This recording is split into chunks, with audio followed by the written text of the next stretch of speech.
Device. Alright. Hopefully that fixes it. Thank you for the note. I appreciate you, Mini Blaze.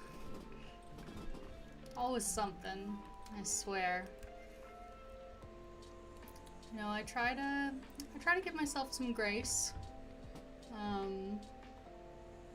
on these streams. You know, I've only done maybe half a dozen of them, and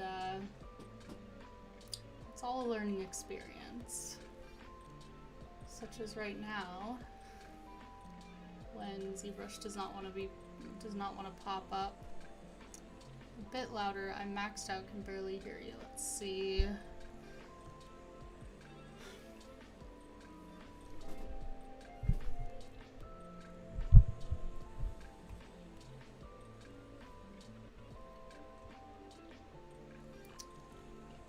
I appear to be maxed out on my end as well. I wonder if... Cute kitty though, thank you. Thanks for sitting here and troubleshooting with me. Like I said, it's all a learning experience. Maybe if I turn my desktop audio down a little bit. Is that better?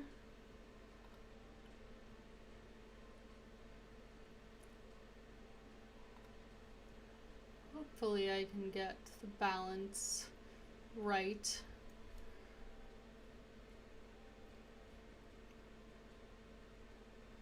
But yeah, I'll just keep talking here. Hopefully we can get the balance down. But thank you. I've been working on this cat for a day or so now. Getting louder. Maybe it's where the mic is. If I move it closer to me, is that a little bit better? It's right up on the edge of my desk, but sometimes it's not quite close enough to my face. Maybe if I move up just a little bit more.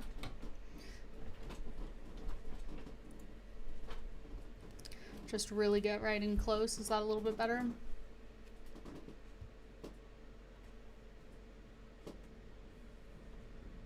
If I turn my desktop audio down more also, maybe that'll help it come through a little bit better. I swear the sound always gets me. Last week I had a stream where I was just muted for getting louder. Yes, excellent. Great. Thank you. I appreciate you troubleshooting with me. But yeah, last week I had a stream where I was muted for the first 20 minutes. And you know what? Like I said, it's all a learning experience. Okay, let's get this show on the road. Hey, Percy, what do you think of the cat? I'm getting ready to pull this into Character Creator. So I'm just renaming everything. I think I'm gonna split these.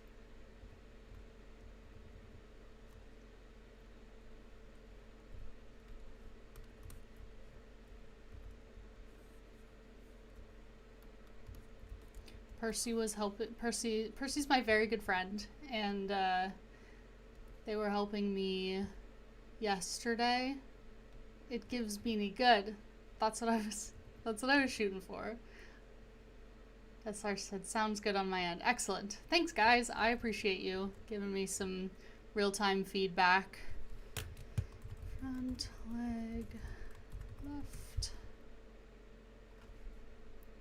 And I was having a little bit of a rough one yesterday. And I was texting my friend Percy, who's in the chat, and gotta run. Thanks for stopping by. Thanks for helping me troubleshoot the sound. I hope to see you next time. And I was like, Percy, it would be so great if you could just send me cat pictures, because Percy has 2 cats, and they sent me so many. And it really helped with morale. But the side effect of that was that as I was working on this cat, I just kept looking at Percy's cat, who we were talking about in our text thread of like, Percy has this cat that is just like kind of a supermodel.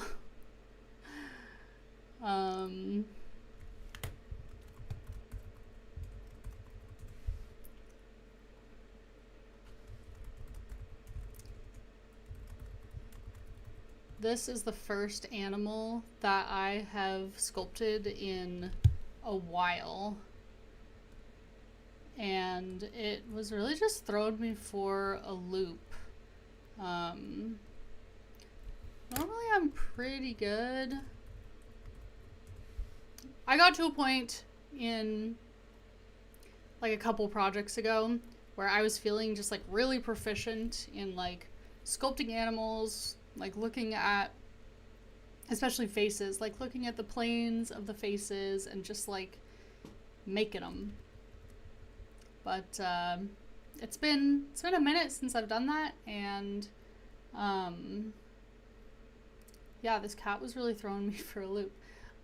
So I sculpted the first part of it last week on stream, and then I was working on it yesterday offline. And she gives drama, she gives flair, she gives main character, she gives golden child. I put her little beauty mark on her face there. Couldn't leave it out.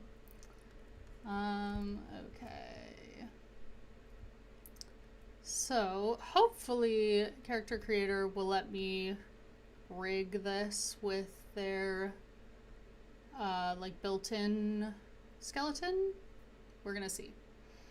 All right. So yeah, I know I just saved, but I get so like paranoid that I'm gonna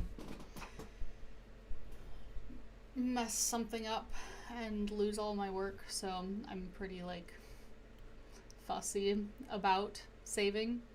Okay. Pose tools. I'm gonna resize it. It'll obviously, her little gray, man, your cat. I have always said that I am not a cat person. I've just always had dogs. I'm really like, I'm really good with dogs, and I've never had cats. We had one when I was pretty young, but other than that, I've never had cats. I don't really know what to do with them, or how, like I'm not even really good at like playing with them. Like when I try to engage with a cat, I just kind of like do dog things, and but I have two very good friends, and both of them have cats, and Percy is one of them, and so I've been like slowly getting better and like at being around cats. So that's been great. I feel like I've really been on a growth journey.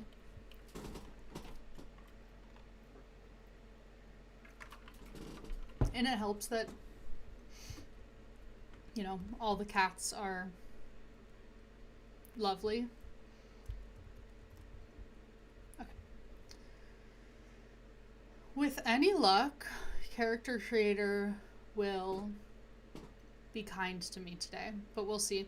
If it's not, if it's giving me lots of problems, I have another project that I can start on screen, and we're just gonna pivot. So we'll see. I've kind of am starting to get to a point on these live streams where I don't necessarily want to be going in and doing the posing on stream, just because it like, it's a lot of sitting and waiting for the programs to kind of do their thing, and I don't think that's particularly exciting to watch. Maybe that is a hot take, I don't know. But anyways, yeah, if you like watching that, give a shout. But yeah, for the most part, I don't know. Sometimes it's really fast. Like last week I did a stream And I got to the point of like posing a model and I was like, and that's done. I'm gonna like pose it off screen because I don't want to like sit and wait around for character creator to like be glitchy and just kind of do its thing. And then I went and I posed it off stream and it took me like 10 minutes. It was super easy. I don't know. But this model's pretty low poly. So hopefully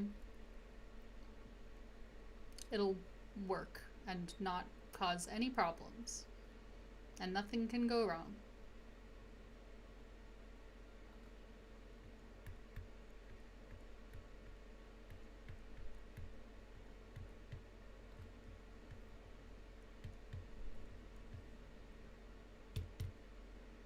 But we'll see. The little loading screen popped up for a second.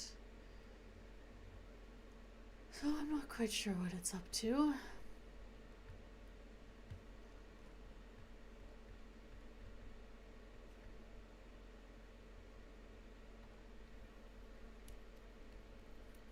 But yeah, this model is gonna be for a new Kickstarter project that I'm starting up on. I already have a good number of models just like already in my library that are gonna go in this collection. But this is the first new one that I've made for it. Here we go. Here we go.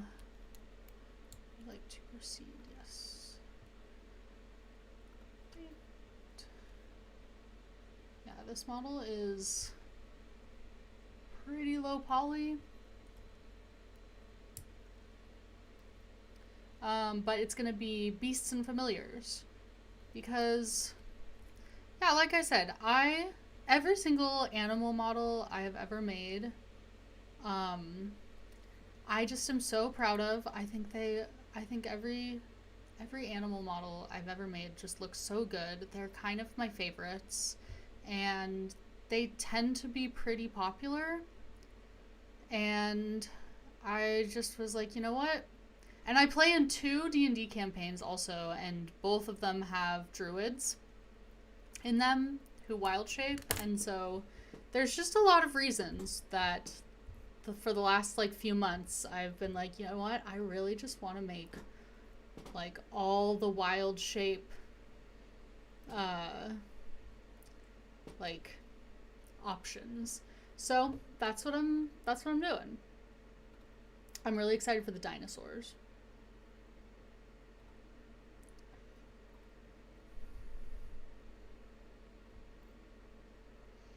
Alright. Rig.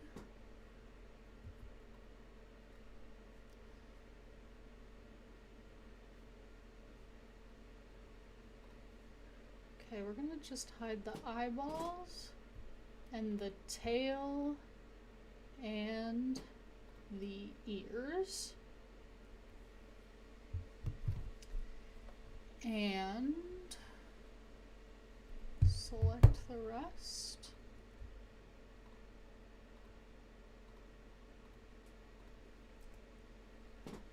Right.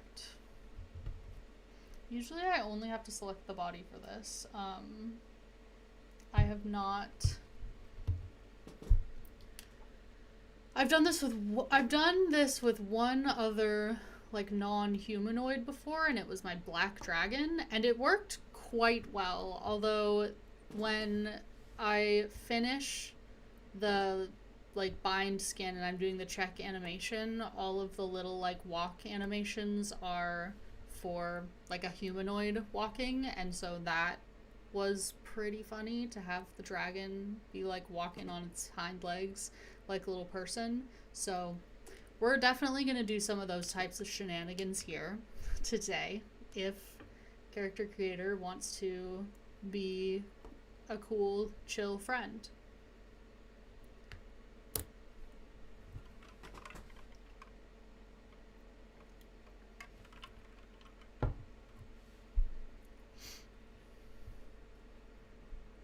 It's so funny with no ears and tail. Okay. Yeah, so this is gonna be... It's gonna take a little bit of doing, but I have faith. I have confidence in me. So we're gonna put this. I actually am gonna pull up a little cat skeleton here, so I can be sure to put all the joints in the right place, because this girly, she fluffy.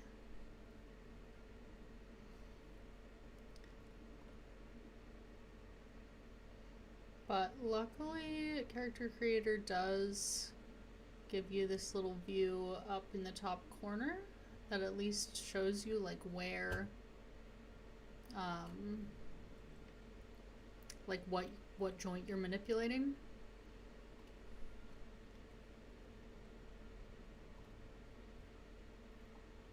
Okay. All right, I got my little skelly. Everything's about where I thought it was, which honestly is great news for me.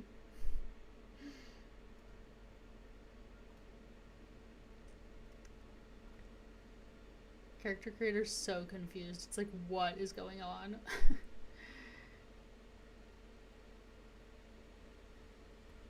I think I did, honestly, I feel like this is a testament to the fact that I think I did a pretty good job with the like primary and secondary forms of this model, that it's like pretty easy for me to be going in here and like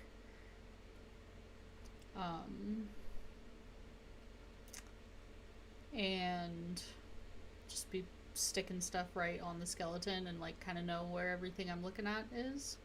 So go me. And I'll end up looking at this from a few different angles too, because right now I guarantee all of these are on the wrong sides. Like you can see on some of these the green one dot is in front and some of them the blue dot is in front. That means they're all switched up. So can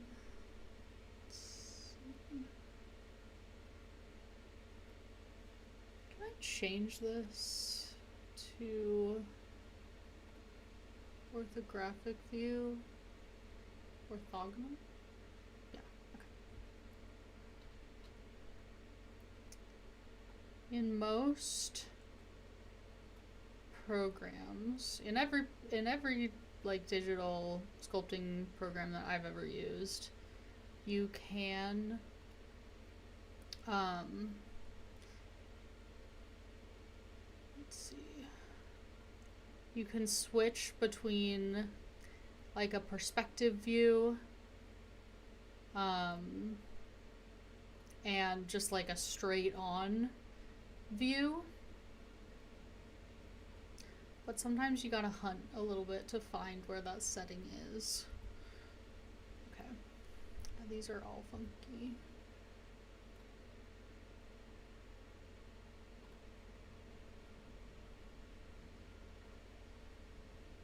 Okay, actually they're not so bad.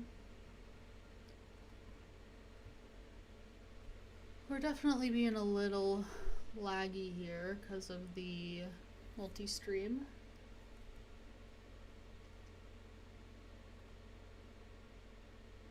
Being in her winter coat era, exactly. Same.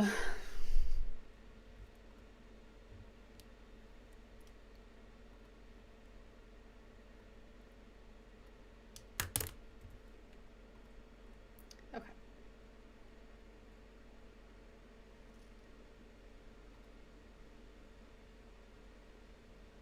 Okay, and it is showing me which side is which love that for me. Okay, this one is the head.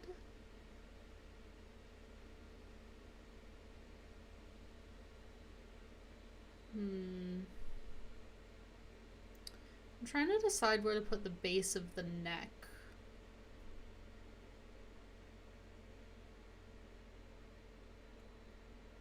I think I'm gonna put it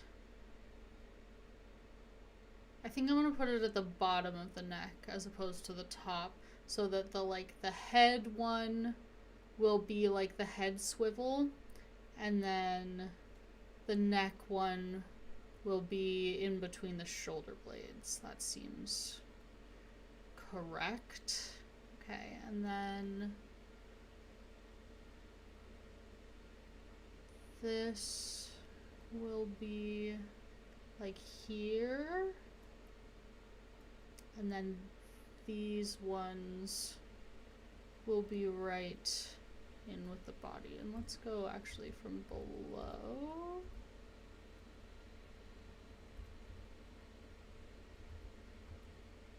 Below? Can I do that?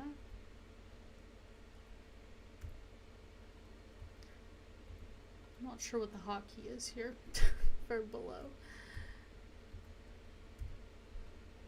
You would think it would just be the one next to the above one. But no, we've got to make it cryptic. Right? Because this is side. Right, back, front, top, but not bottom.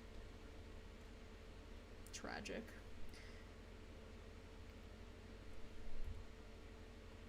Someday, I'm gonna make a little YouTube explainer video series for all of these quirky character creator features, because I am just about fed up with not being able to Google things.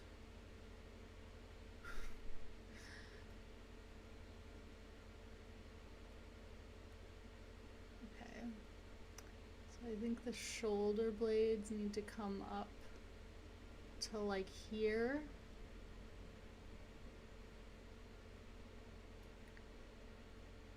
And then what is this? That's the pelvis. That's in the back. That's the shoulder. I'm gonna put that like here. And then this is the back knee. This is the elbow. So that'll go front here. This is the foot. This is the other foot. Where's the hand? Or the wrist? Here we go. That. Alright.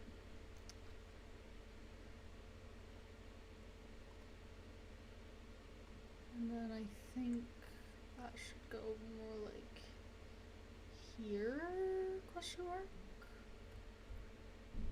It's getting a little mad at me. It really wants to lag. But I will say no.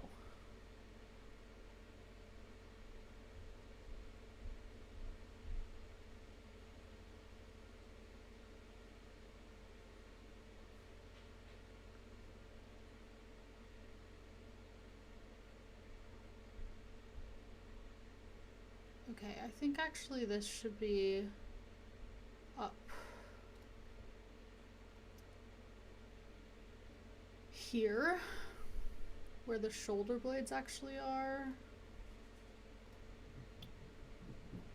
And then the head will be, where's the base of the head? Oh, hi, buddy.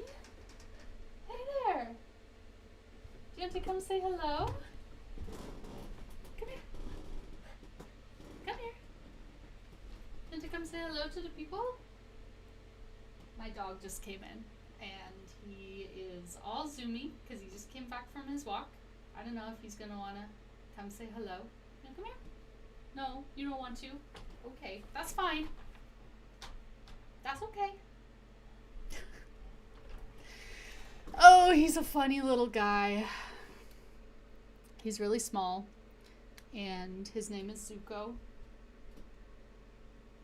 I think he is larger than this cat that I'm sculpting, but smaller than the other two cats in my life. Percy, you can tell me if you think that is about right. He weighs 12 pounds. He's just a little guy. He got back from his walk and he wanted to come say hello. but not be on camera. Yeah. You're my good boy. Yeah. Oh, this is a good boy. The softy boy. Okay. Do you want to lay in your bed? What? You have a bed in here and you never lay in it. Okay. Yes, you're very cute. Okay. I need to stop getting distracted by my cute little dog.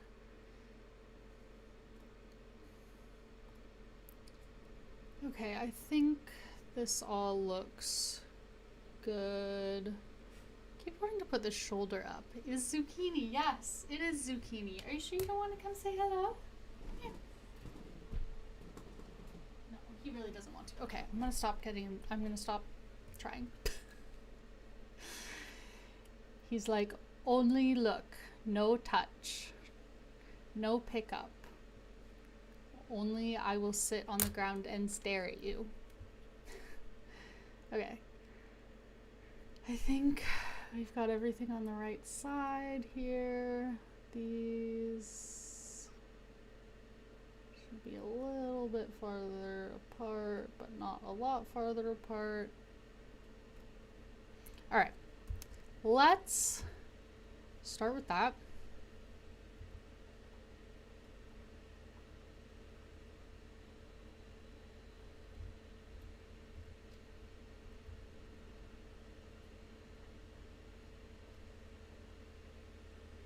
He's definitely bigger than Bean. It's not very, yeah.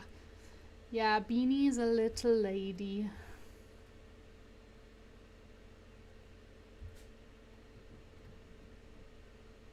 Okay.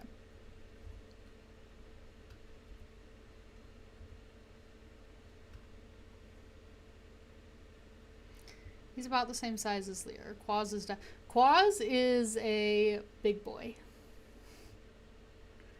I definitely felt like the other week when we were cat sitting, our other friend has an orange cat named Quasimoto, and that cat is just the floofiest boy, but he's not chonky, he's just a big cat.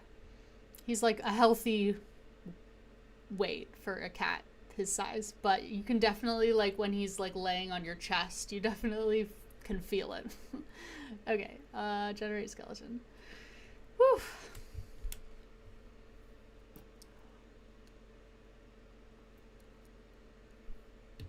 I need to stop putting stuff in my mouth on stream. It's kind of nasty.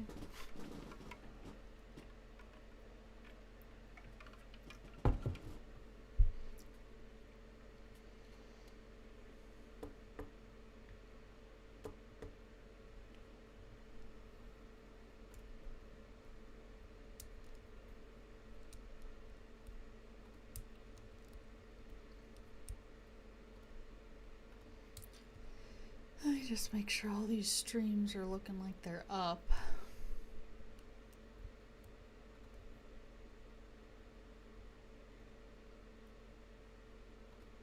I haven't even looked at TikTok.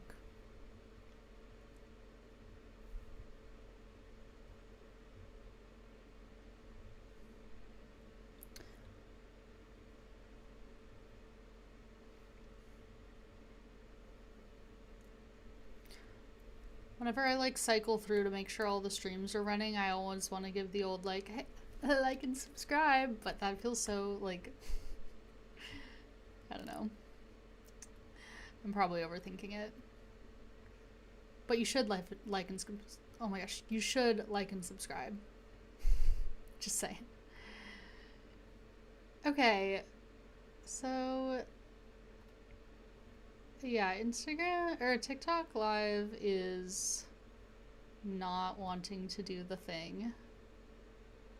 Not quite sure why.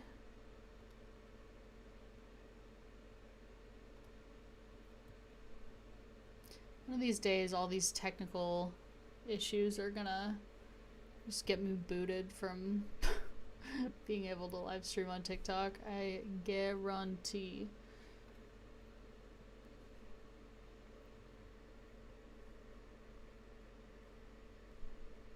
It's about Bean is 7 pounds, yeah.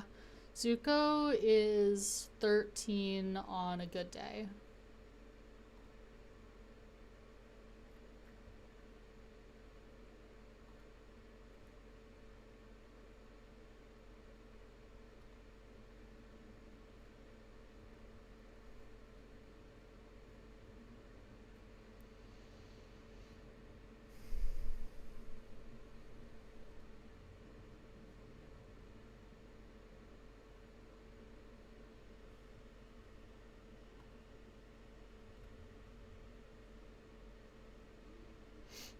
I'm just trying to fix this TikTok stream here while character creator thinks real hard.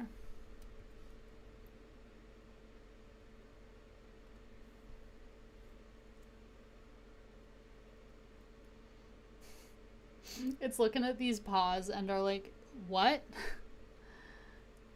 What's going on? And I'm gonna be like, yeah, man, I don't know what to tell you. It doesn't matter.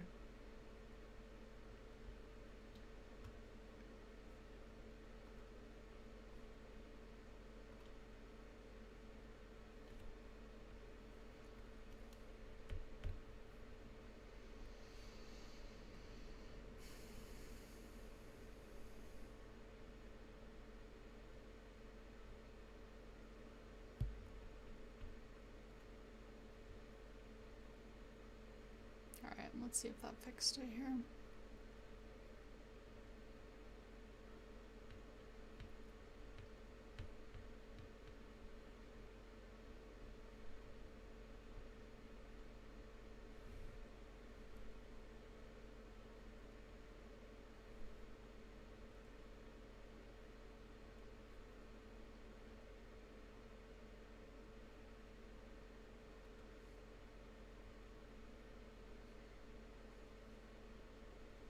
Yeah, and I don't know if you can see on the stream, but character creator says it's 71% through this little thing I've got it doing, so we're just hanging out.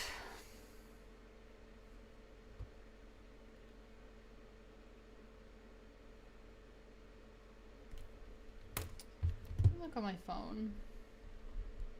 See if TikTok says it's live on my phone.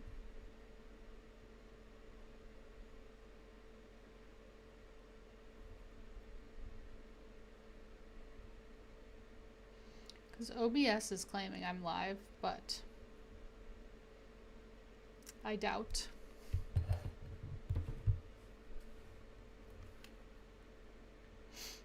Yeah, alright, we're just gonna cut our losses on this one. Which is fine. I think one less stream going will help my computer out a little bit here. Alright.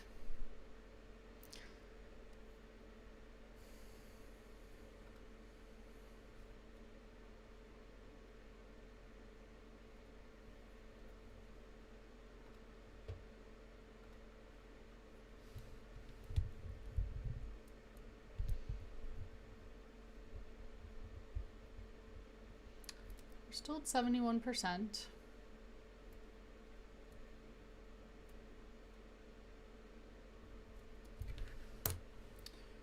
While this is going, because I feel like this is not very exciting, I will share my screen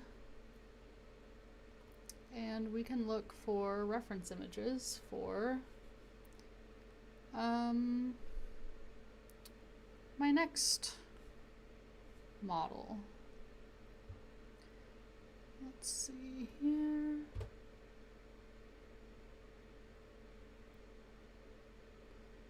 We'll do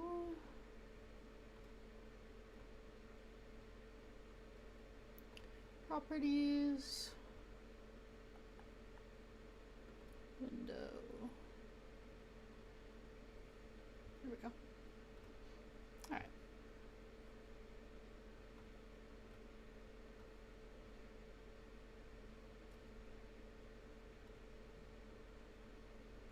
We'll just have a fun little time with this for the next few minutes.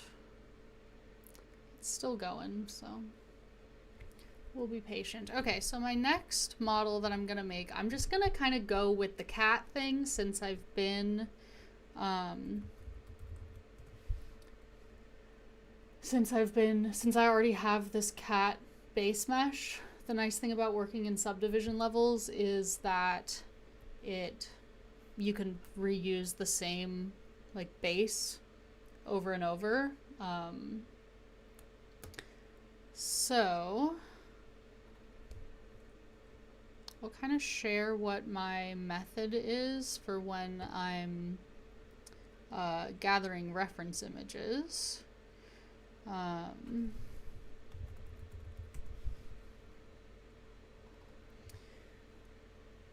There's kind of two things that I'll gather reference images for. The first one is obviously like the body. And I mostly actually just gather reference images for like muscle and skeletal structure. I don't do a ton of looking for images of like fur, like tertiary features, because that mostly is not gonna help me all that much. So I'll get a few of like just kind of a neutral walking or standing pose. And I tend to look for ones where you can see all of the animals. So like this one is nice. It's that like neutral pose, but you can't see the paws, which I can already tell you when I'm sculpting is gonna be a pain. This one I like, but it's a little lanky. Where's the other one that I liked? Oh yeah, this one's pretty good, I think. It's kind of blurry. You know what, we're gonna start with this one. And I'll just save them all to a folder here.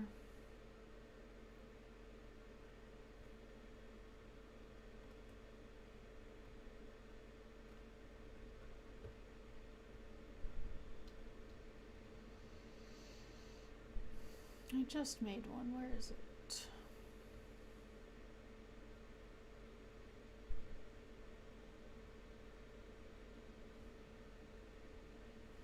Oh, panther, not jaguar. Man, I've lost the plot already. Okay, panther. Okay. So I'll get these kinda, and I try not to do drawings too much just because of how stylized they tend to be. This one's a puma, not quite the same. I think I'm gonna go for this like black panther here. And let's see, body profile. The idea is to get a good number of angles. Yeah, like this one's really good. Save image.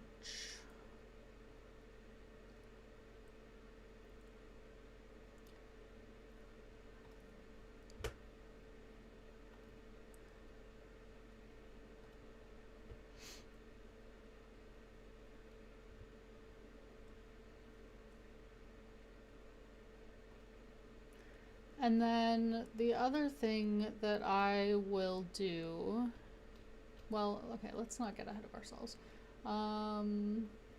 Side view of the body.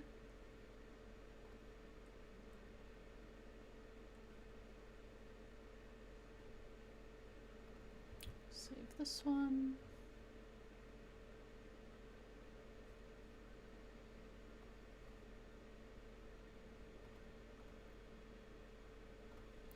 Okay, and then let's do panther muscle anatomy. So this is the one that's really gonna be helpful for me.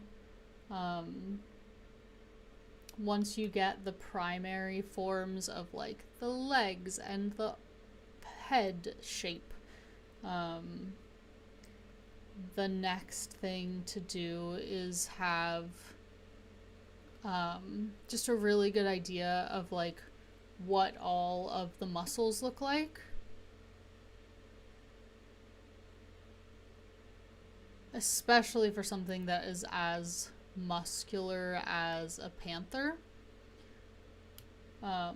Where like their skin tends to be pretty like tight on their body.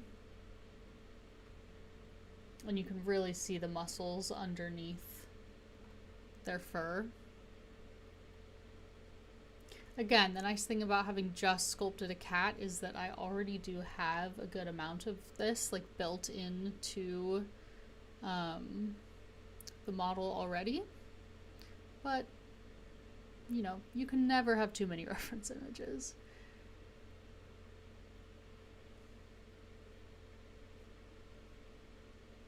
Okay, this is a good little diversion here. It actually looks like character creator finished, so let's switch back to that.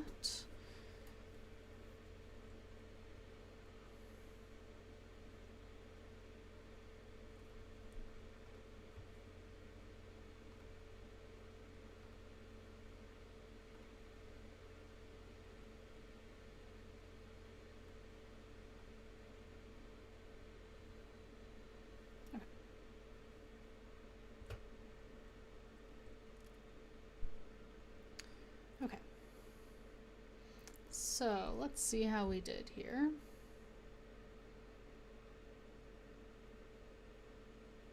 Obviously very confused about what to do with these paws.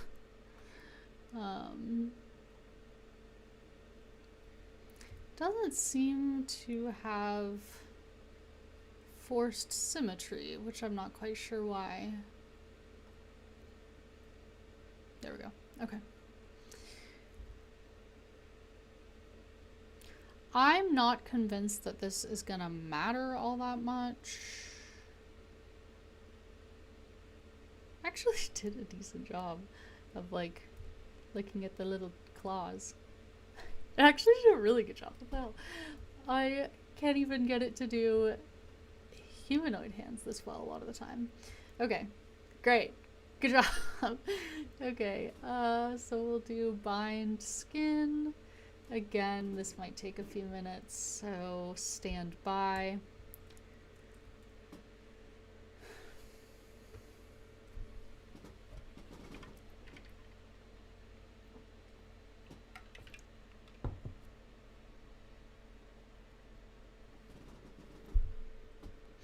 It's so funny looking with no tail or ears or eyeballs.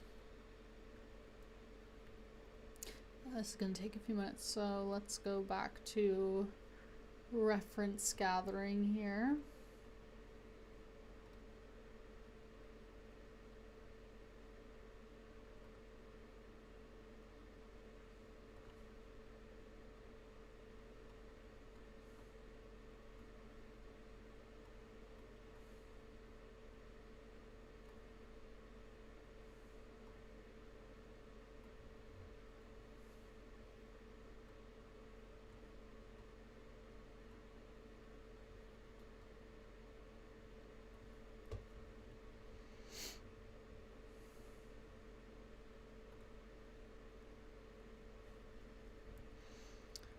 Okay, so I've got a few for the muscles.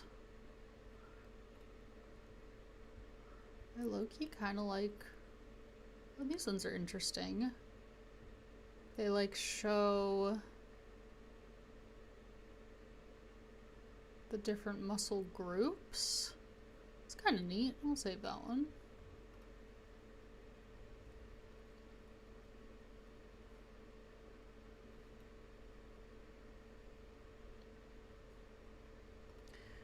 Okay. That's probably good as a starting point, I think.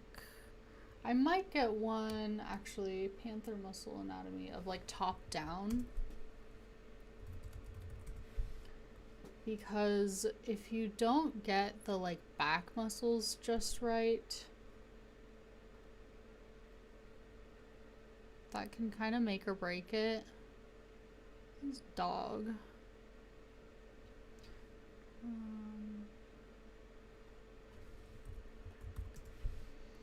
When I was doing the cat references, I found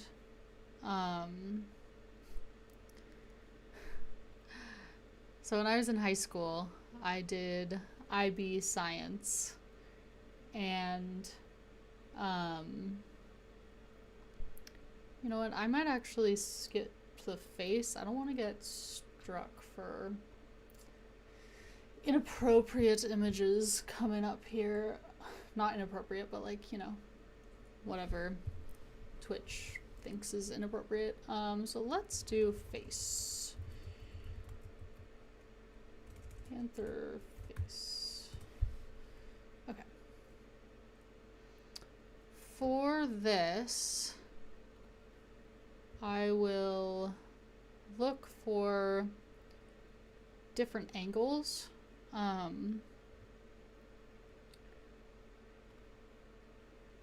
This looks like it's actually going to be pretty easy to find, like, front-facing profiles, which I suppose makes sense because that tends to be a pretty common, I guess panthers are just like a really common mascot for stuff, but also trying to find ones that aren't drawings.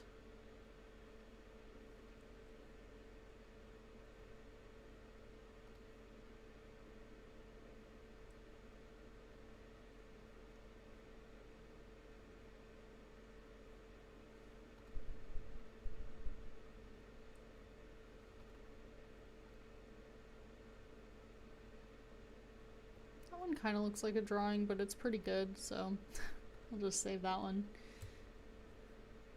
How's character creator looking here?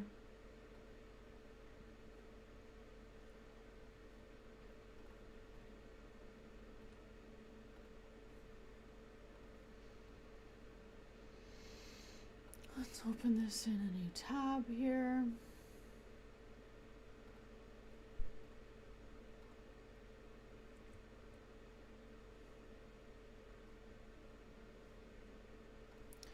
Okay.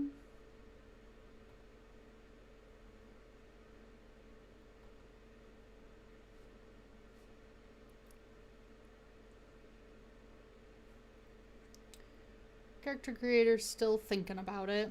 So I think the harder one to find is gonna be the side profile. Here's like a 3/4 turn one, that'll be good.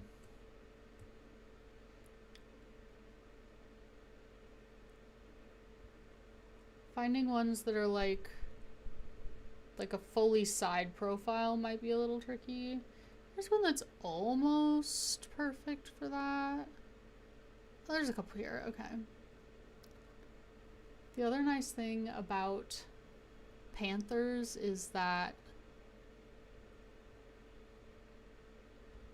well, I guess I just said this, but like they're such popular animals. And oh, the other nice thing that I recovered my train of thought.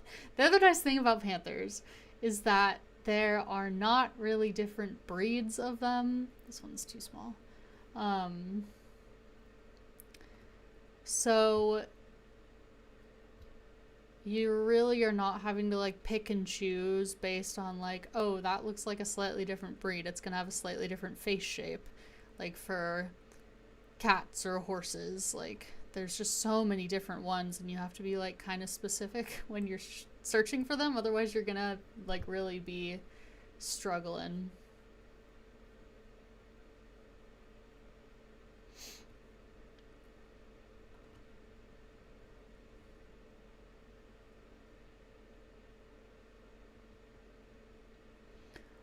I can tell already though that posing this panther model is gonna be a real experience. They're almost like puppies in that they they seem to move in a way that's like a little roly-poly. I'm not quite sure. That's probably like a crazy sounding thing to say, but like, but like they just seem like really kind of like loosey-goosey in how they walk. I can tell that like I'm gonna, when I'm posing this model, I'm gonna have to really push the pose.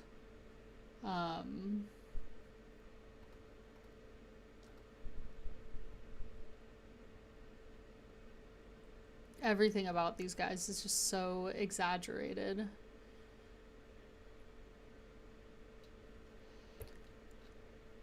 Okay, how is character creator looking? We're getting there. It's working.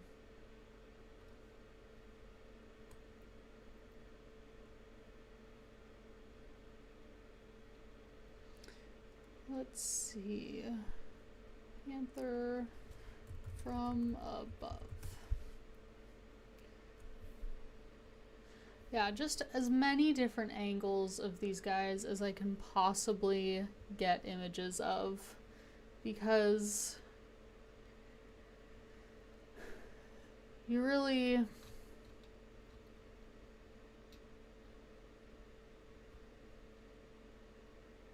can't get enough references.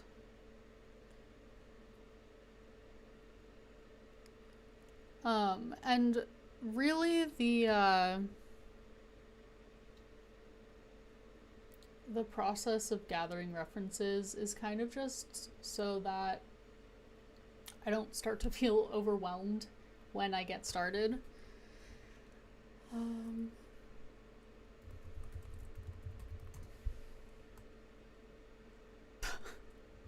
These are so silly.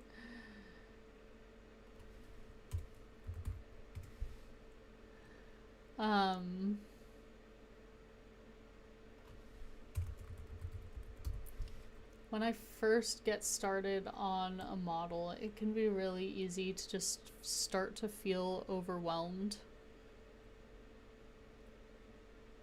Just like not really knowing where to start. See, these muscle anatomy pictures, obviously they're not safe for work, but I just don't want to like get these websites mad at me.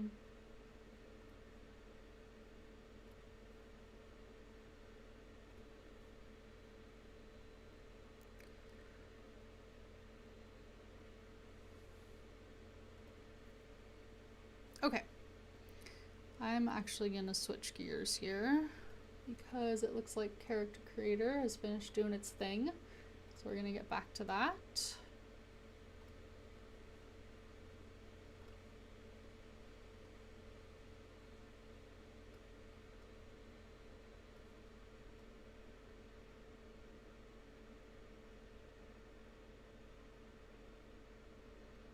Let's get the overlay back to where it was before. Okay, cool, cool, cool.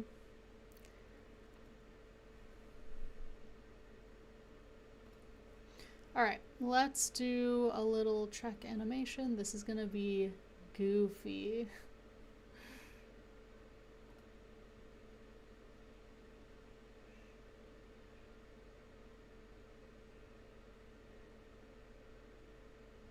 We'll do a little cartoon posing animation here.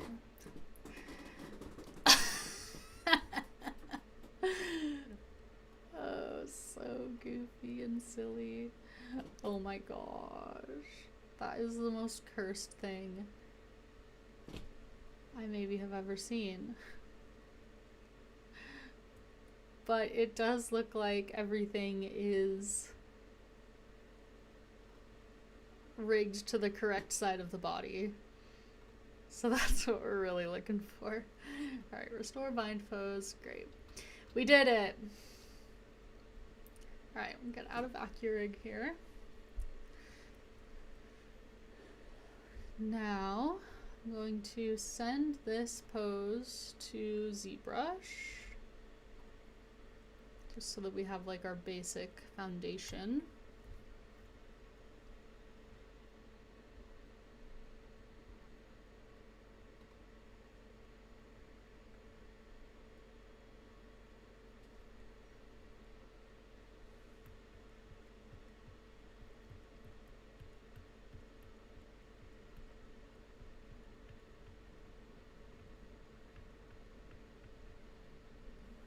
And I'll switch over to Zbrush so you can see what it's doing right now.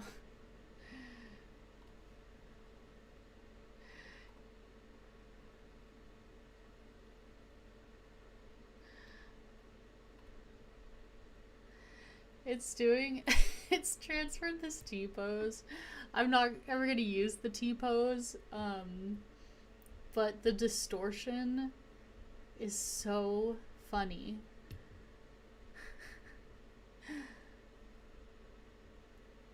It's just cycling through them so that it is like transferring the poses to all the subtools, so it'll just take a sec and then we can switch back over to character creator. But I knew this was going to be silly, and character creator did not disappoint even one little bit.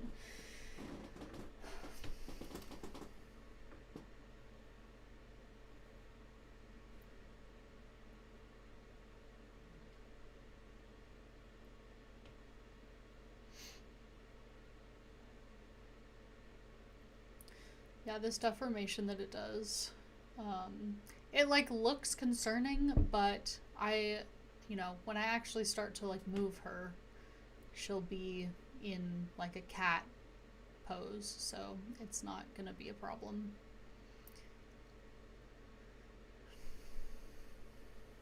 I say confidently.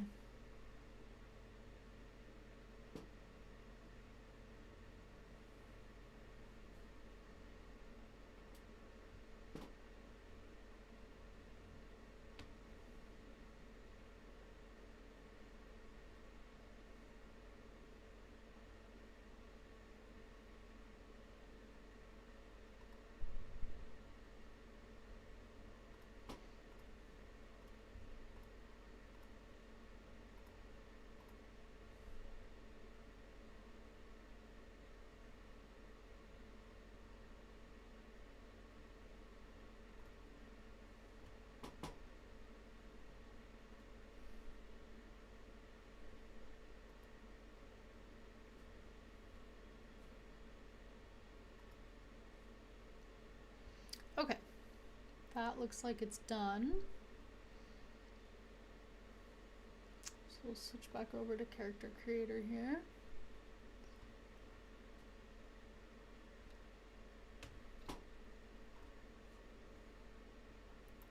Okay.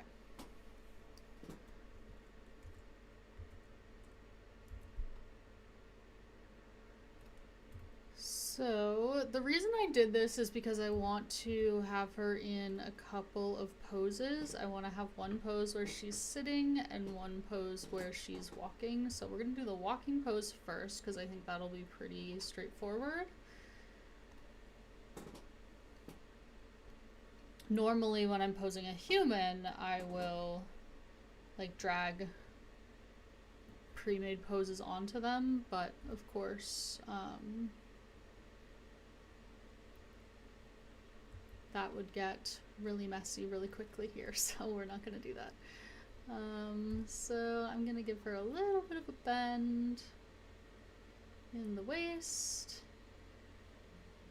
a little bit of a bend. See, this is where I need to pull up another reference here. Okay. And we're going to do kind of like a head up on the move. I think it will look better if the head is up. I know that when cats like stalk their prey, they tend to like put their head down a little bit more, but I think a tabletop model is always going to read better if the head is up, and I feel quite strongly about that. Okay, so the side that is down is the leg that is forward.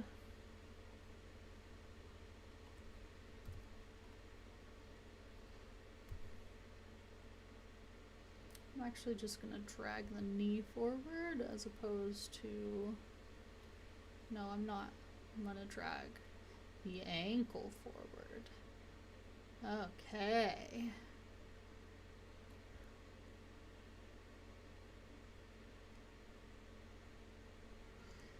Extend the knee a little bit.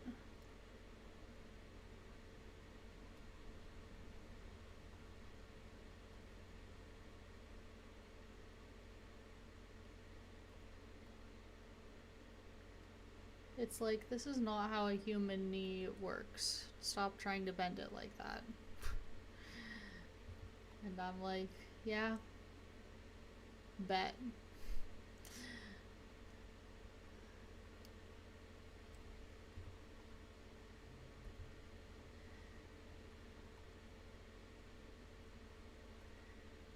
But I don't think we need too much of a pose on this guy, so I'm gonna leave it at that, I think, and then have the other leg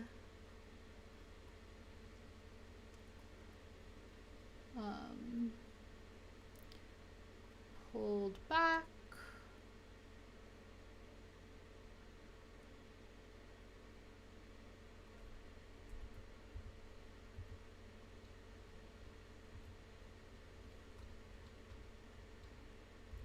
That looks pretty good.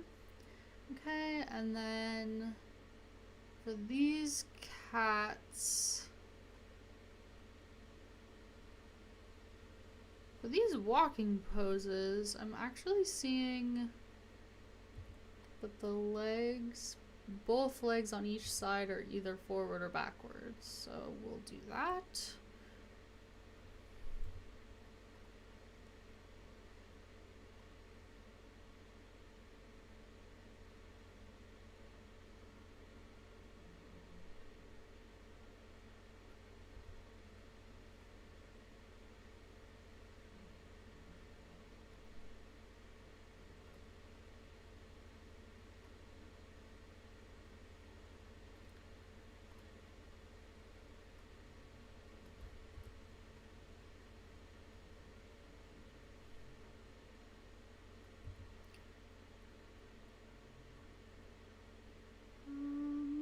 Sure, why not? I'll pull this one back a little bit just to really give it the look that it's on the move.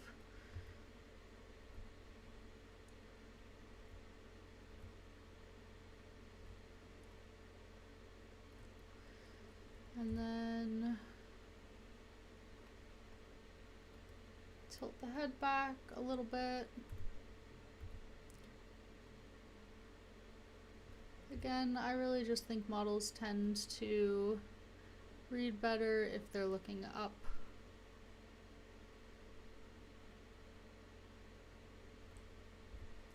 And I'll have her head looking to the side a little bit.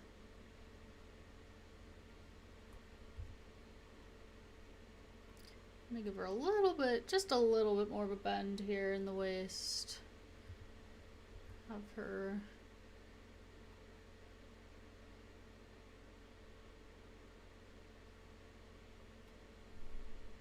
cats are so bendy.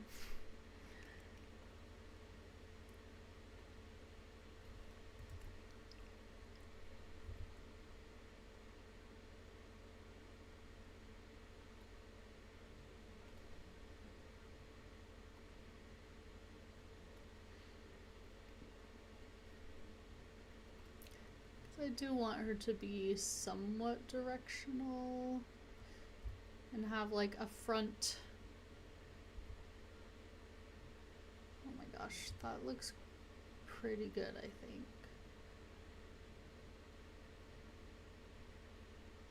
She's a little off kilter. I don't want her to look unbalanced.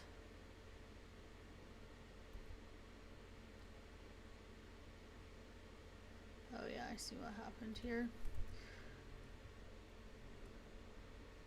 Character creator really does not want me to pose an animal in this software. Too bad.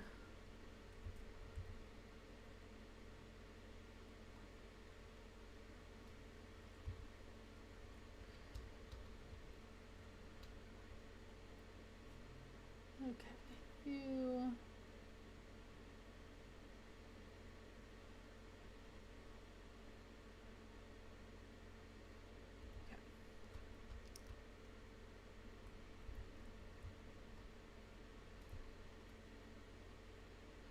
Okay, I think that looks pretty good actually for just like a walking pose.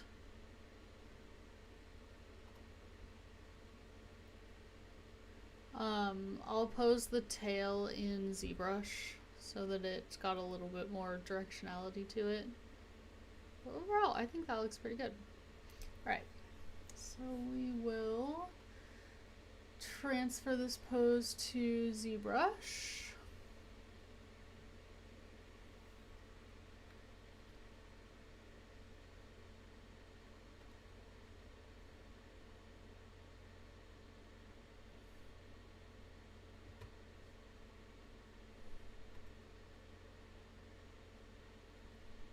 And while it's doing that, I've been going for a little over an hour here, so I'm going to take my first little break.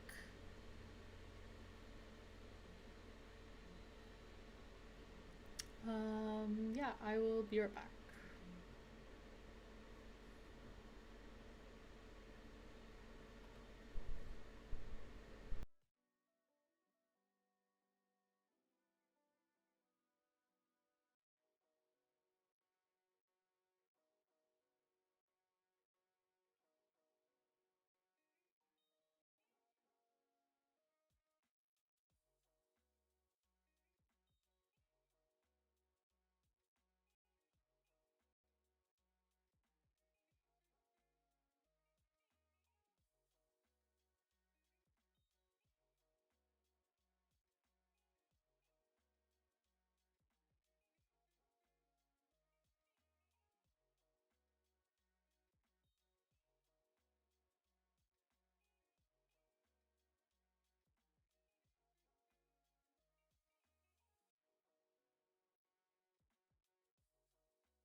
Okay, I'm back now.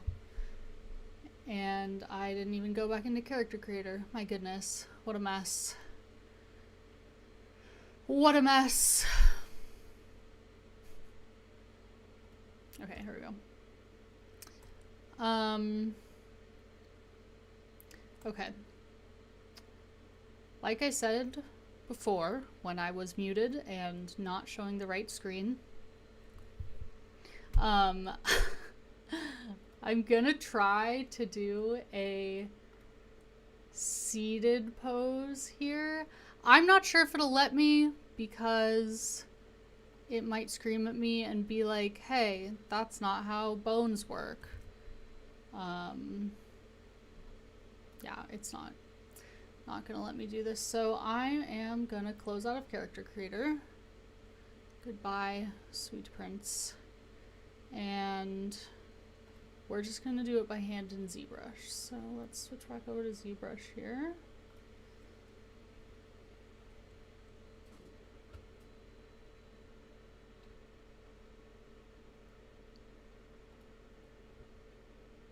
Okay, well, it was nice while it lasted.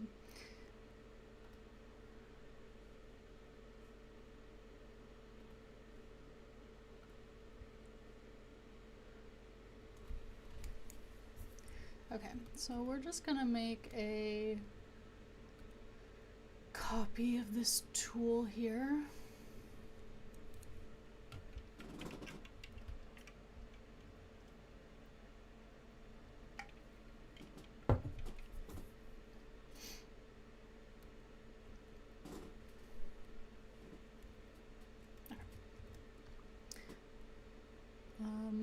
No, we're not. We're gonna make a copy of the posed one, or of the unposed one.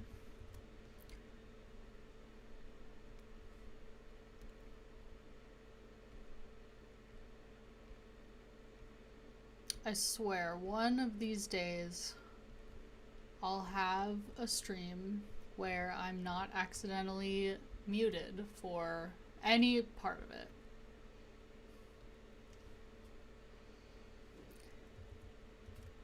Not today. Okay. We're gonna go through and bake all. I don't think these have layers, but we're gonna do it anyway because it's a huge. We're gonna go into Transpose Master, and Transpose Master is so picky. It's all good.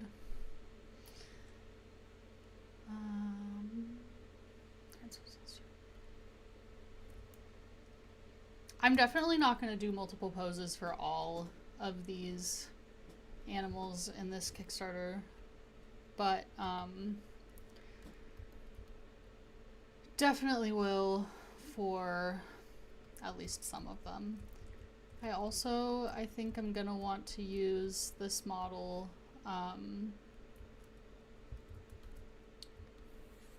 as my wizard's cat familiar.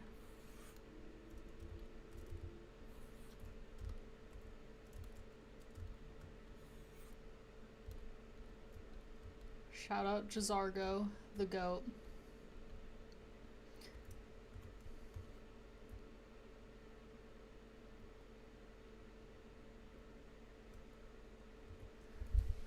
Okay, I'm gonna pull my... God, their little skeletons are so funny when they're sitting.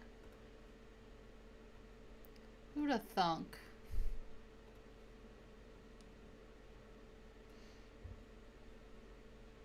Oh, this is an AI image though, so wait a second. We're gonna get... I was like, oh, it's an X-ray, so I can really see, I can like see it inside. That's great. And then it says AI generated, and I'm like, oof, we're not gonna trust that. Not even a little bit.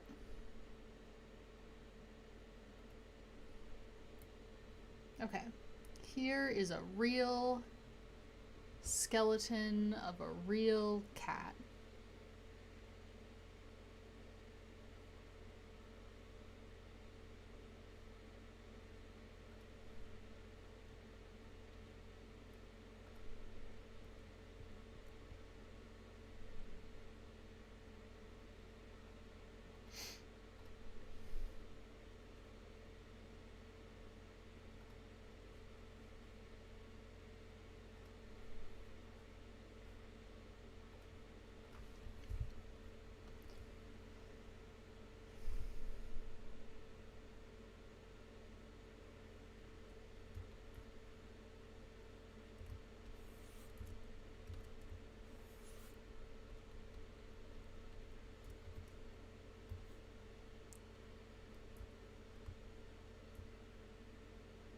really just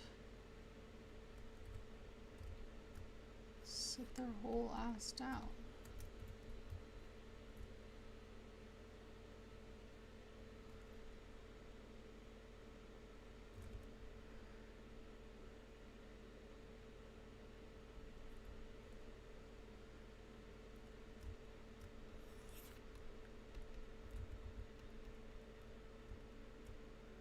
And then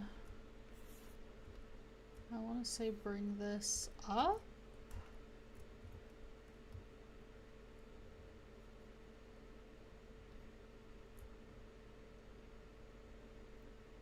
Any actual cat people watching are gonna be like, no, that's not how cats sit. Look, I'm trying my best.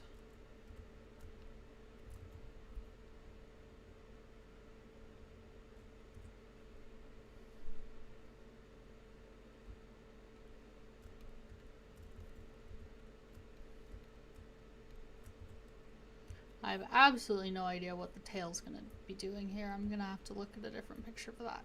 So I'm just gonna have it sticking up for now. And then their little legs bend at the hip.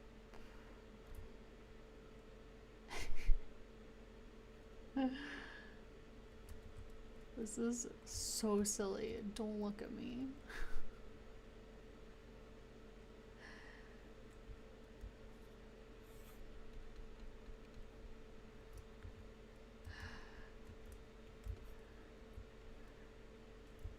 Oh my god. I'm gonna have to do so much resculpting for this.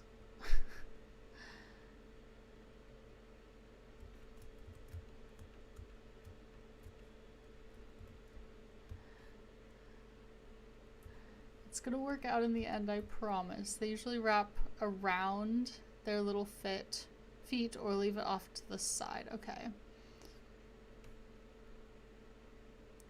feel like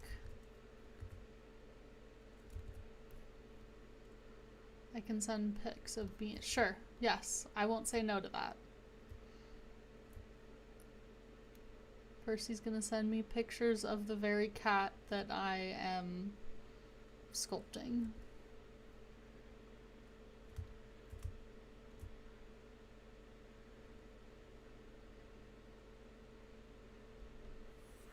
And then their little feeties go under.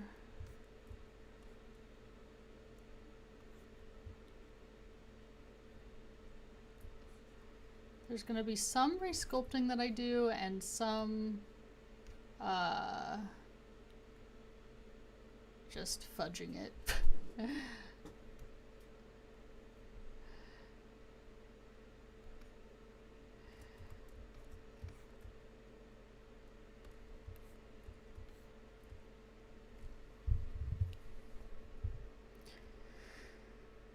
I also have a bunch of pictures on my phone that I'm gonna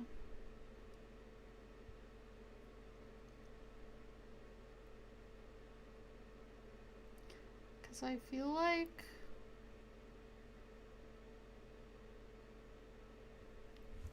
like you can't really, like, they kind of hide their little back legs. Seated fluffy cat. They kind of just like fold them into themselves and they kind of go zoop, like a little, it's like a little owl. Yeah, their back, okay, they're not like dogs, they're different. Okay, so their little back gets all kind of hunched up, and then their chest. Okay, I'm actually gonna go about this a little differently.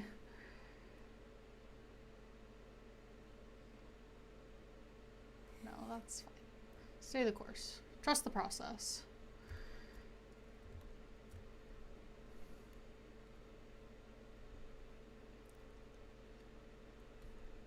Their little backs kind of get all arched like this.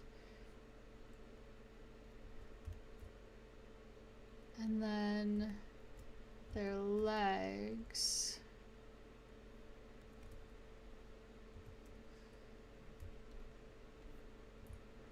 Kinda.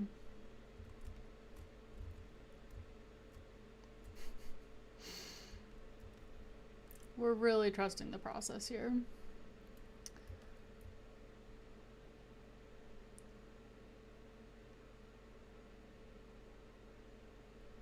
Their legs kind of puff, kind of like their knees kind of go out a little bit, and then this part of their leg really like folds in on itself.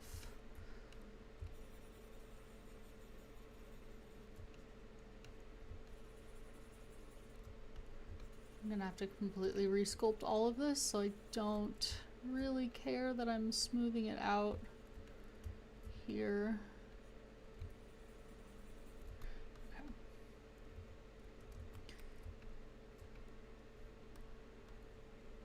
So like this part.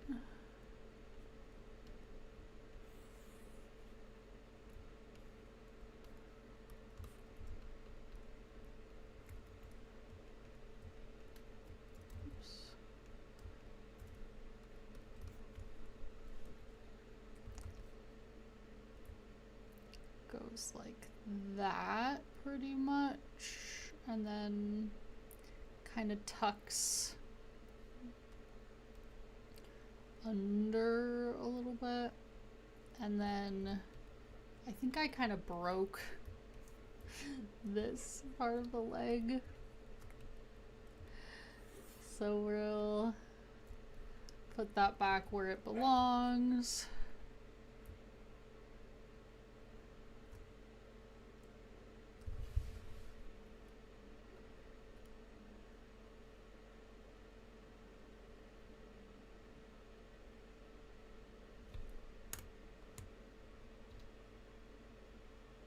So many AI generated cats. Why? There's so many real cats. Why do we need to put the AI? Why do we need to make the AI ones? I don't know.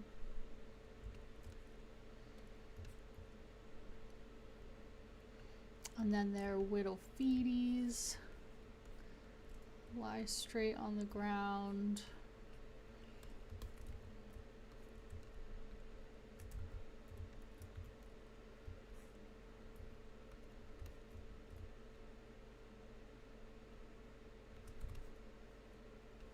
Again, I will be resculpting a lot of this, so it doesn't really matter that they look a little broken right this minute. Okay. So there's kind of two parts to a seated cat. You got the hunchback back here, and then you got the body part that's kind of sticking up. So then the shoulders kind of move up, get like hunched up. So we're just gonna move these.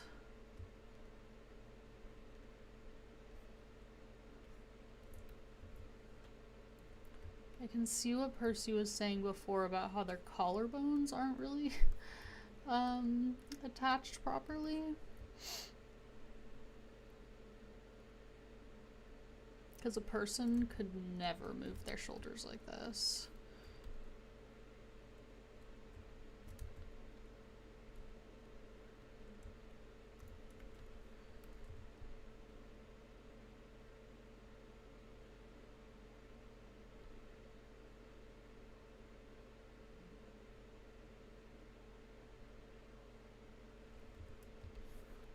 And then bend it at the elbow.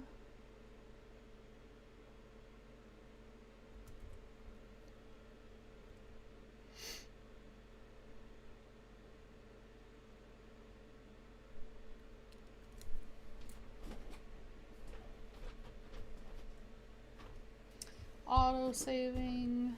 Percy sending me so many helpful references. Thank you, Percy.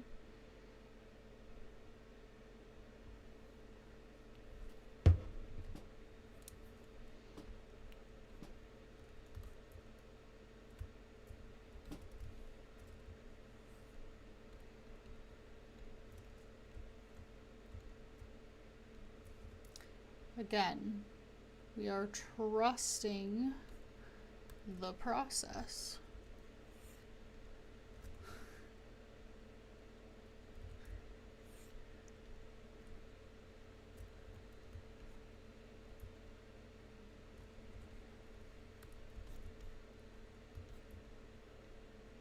Okay, and then I think I might actually kind of do this in stages. So I'm going to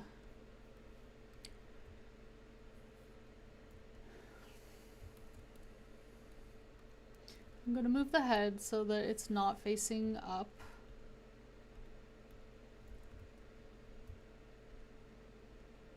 I'm gonna have it looking a little more straight ahead for now.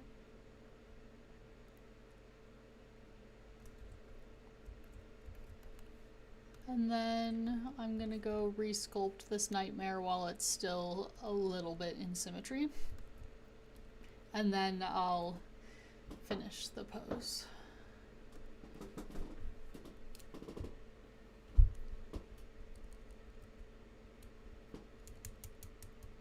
And I'll probably turn off poly paint while I'm resculpting.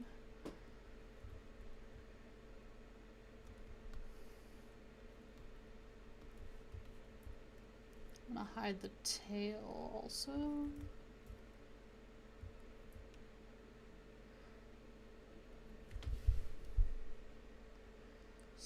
So much of the leg just kind of gets like sucked into the rest of the body.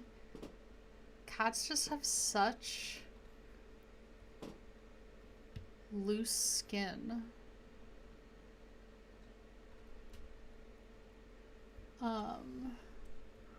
So I might even actually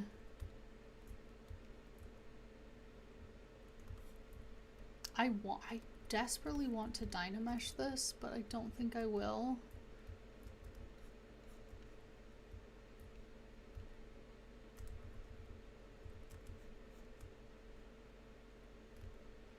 I'm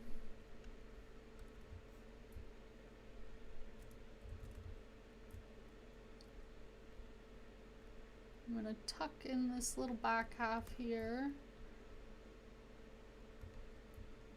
because they kind of just have their little hump, and then it just goes straight, it's like a sheer drop off, and then the legs kind of disappear.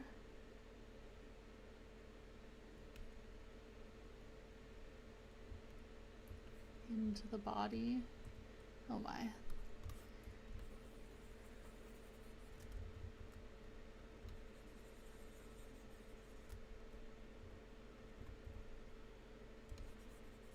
See, this is why we sculpt in subdivision levels.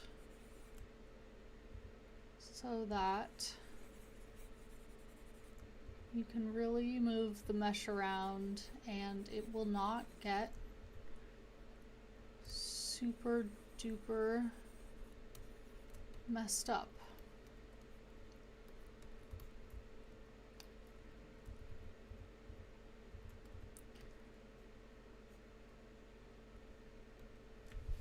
What does a seated cat look like from like a front profile? Here we go.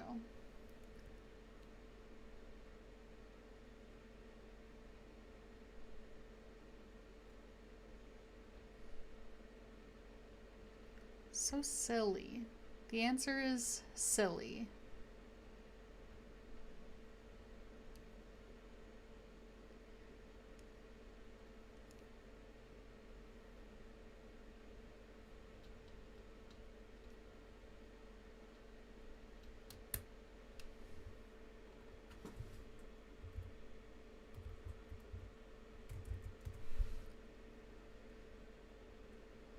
Might also look at images of hairless cats here so that I can really see what the legs are doing.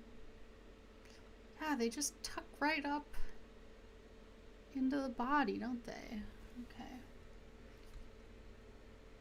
Like, I think this whole... God, Sphinx cats are funny creatures.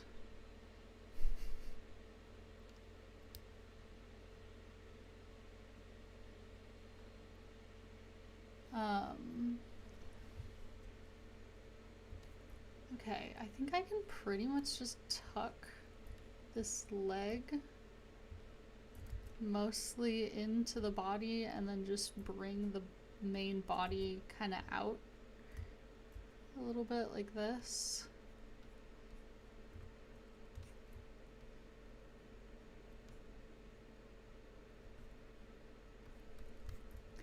And then have the cat leg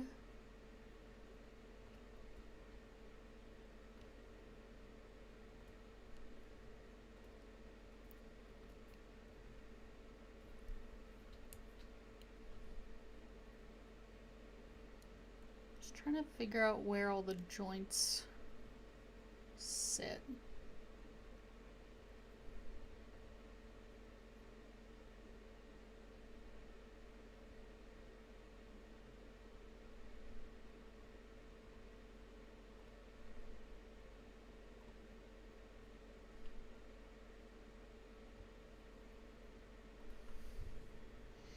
Because I think I have... The crazy thing is, I think I have the anatomy right.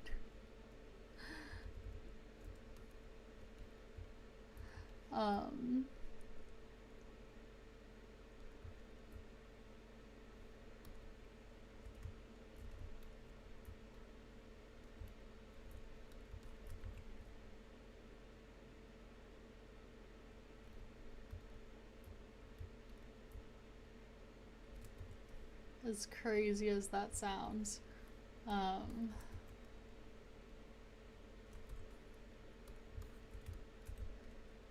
It's really just all gonna come down to having the fur correct.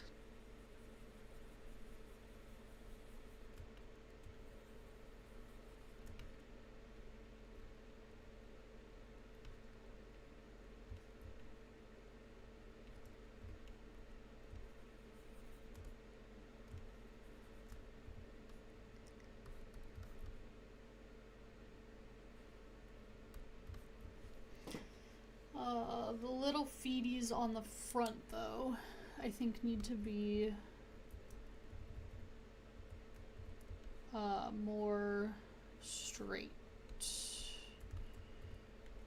So I think right now they're still a little too relaxed, but we need to have them going straight up and down.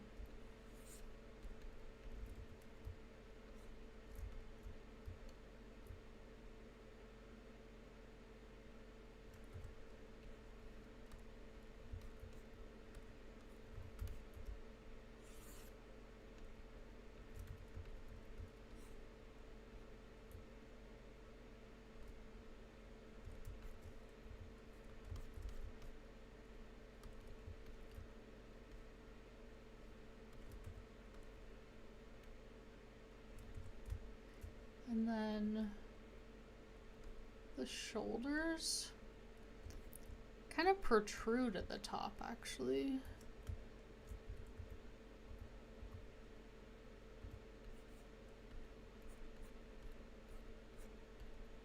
Which I think is kind of what adds to this silhouette.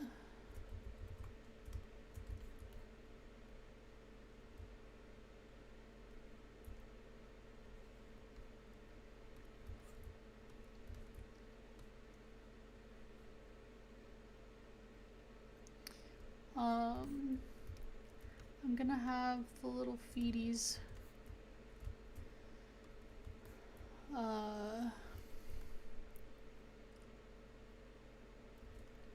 pushed in just a little bit more.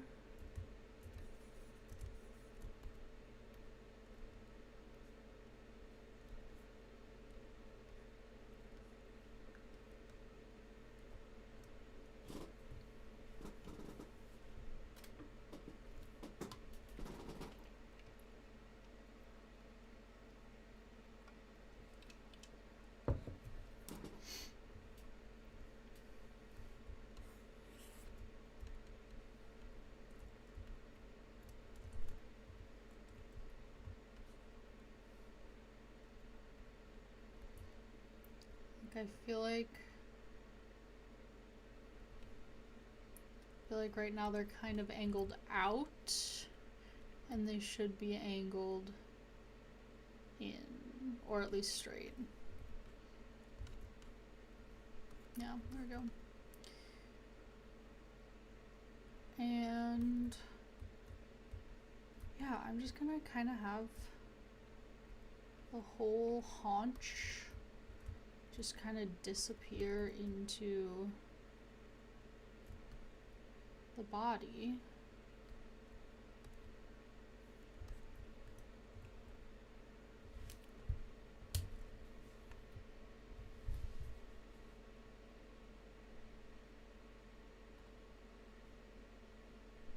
The hips puff out and their back feet sit next to the front. That's how cats fit into really small spaces. Okay, I sent lots of beanies trying to get you one so you could see your paws. Thank you, Percy. I appreciate you. Oh my gosh, the little... I have to hold this up to the camera. Hold on. Hold on. Hold on. You can't just send me this picture and then not expect me to put it on stream. Are you kidding me? The little beans. So stinking cute. Oh my gosh. Okay. And then you texted not bean. Yeah, it does actually not look like your cat, but that's okay. Never watched anyone 3D sculpt before. It's awesome to see the process of the sculpture and vision. The artist. Thank you. Thanks for stopping by. I appreciate it.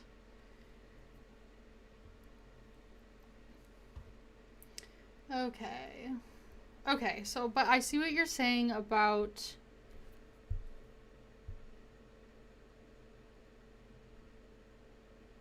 I see what's happening here. So the little front feet need to go more together. So this is why I need cat people in the chat. This is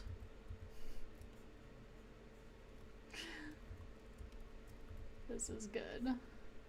'Cause dogs sit so differently from this.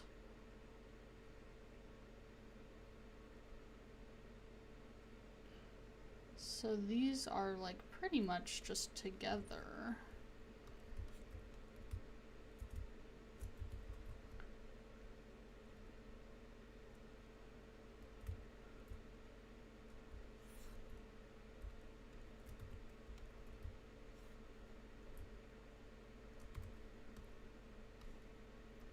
And then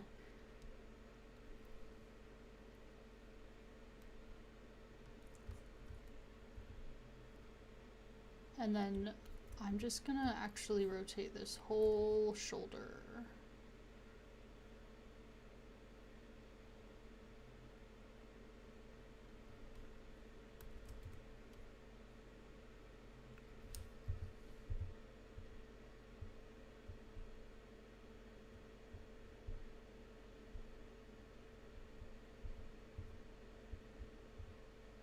I'm just looking at more of these pictures that Percy sent me.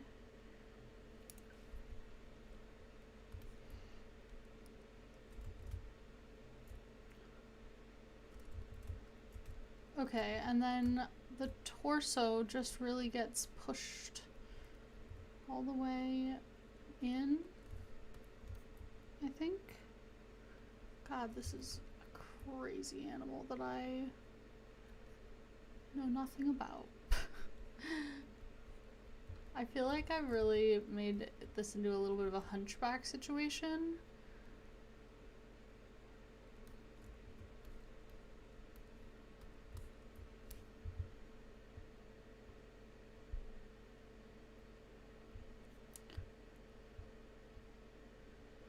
Little beanie. So cute.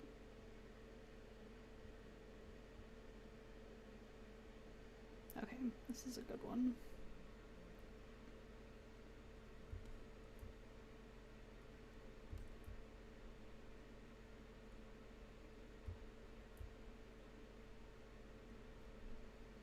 Yeah, if you ever want to see what's going on with the cat in the position. I feel like they really like being on glass tables too.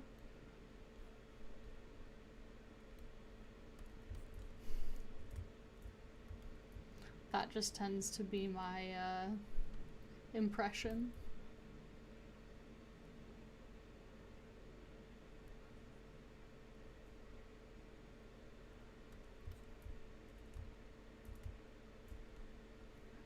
Okay, and then their little belly just kind of hangs out in the middle there.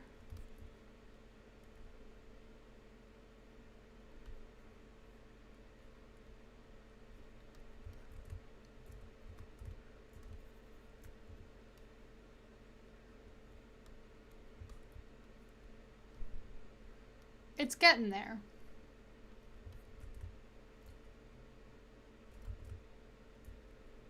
So you might want to put Zbrush back. Oh my gosh, is it not back up? What do I have showing here? Oh, right, okay. Percy, you out here helping me. I put it up to show the beans and then I got distracted. Okay. It's getting there. It's getting there.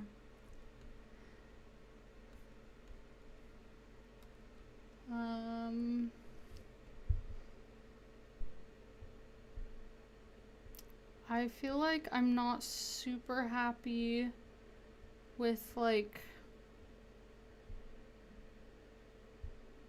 the overall silhouette.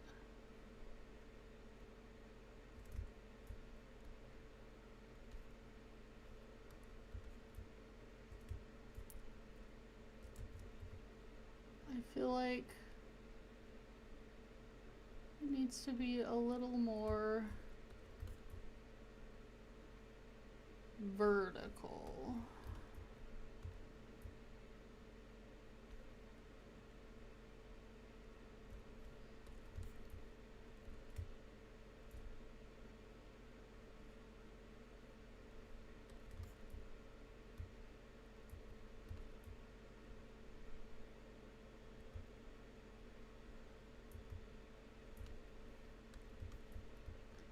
Alright, it's taken shape.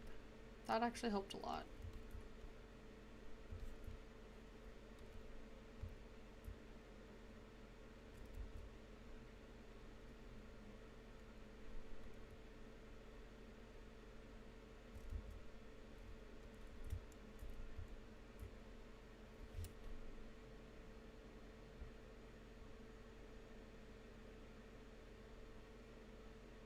They like to be tall, yeah.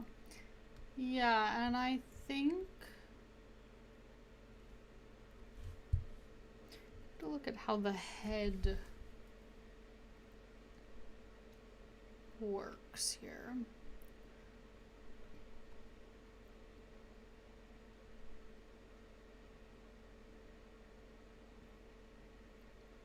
I feel like it's almost it almost looks like it's detached. It like sits on top of the body almost like a snowman.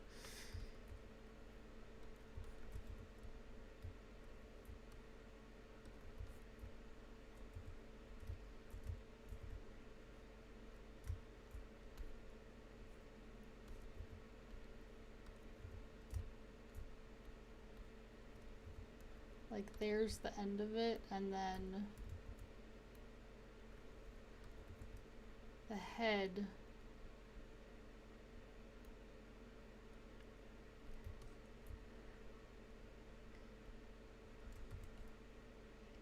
is like that.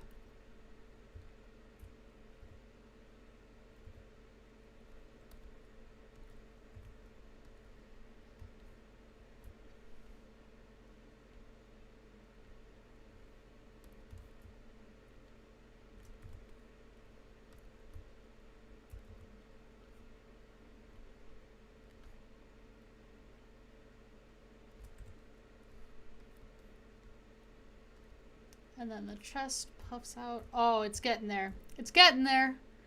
We trusted the process. I can almost see it. Got their little chest fluff. It's happening, y'all. It's happening. We trusted the process. We looked at our references. We made it work. Oh my god.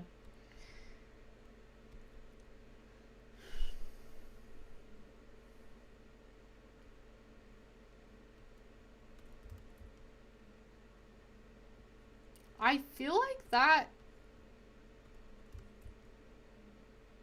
is... I feel like I got it.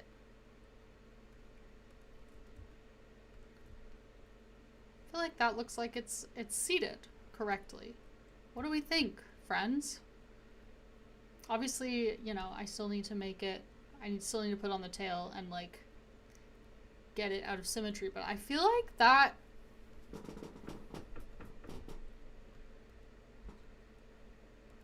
That seems right.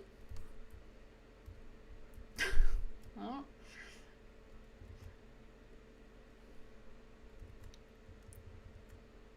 I love it.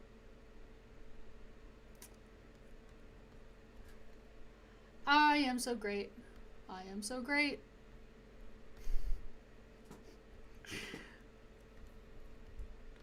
Love it when it works. Okay. Alright. I'm feeling really great right now, you guys. I'm feeling really great right now. This has been such a, like, hard-fought model.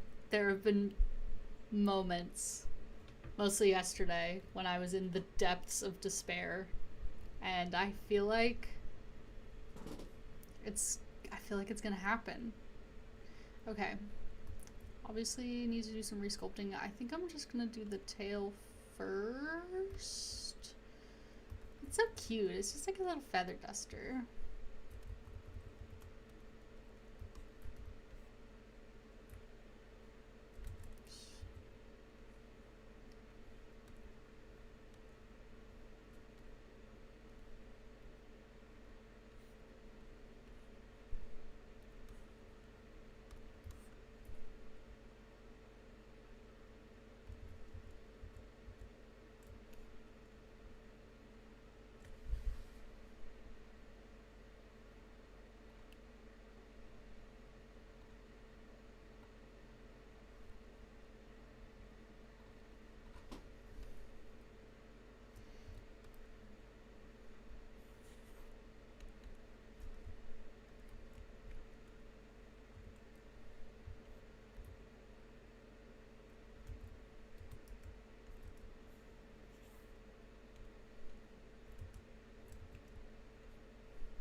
This is stupid. I'm just gonna put it all sideways here. Sometimes you just overthink it.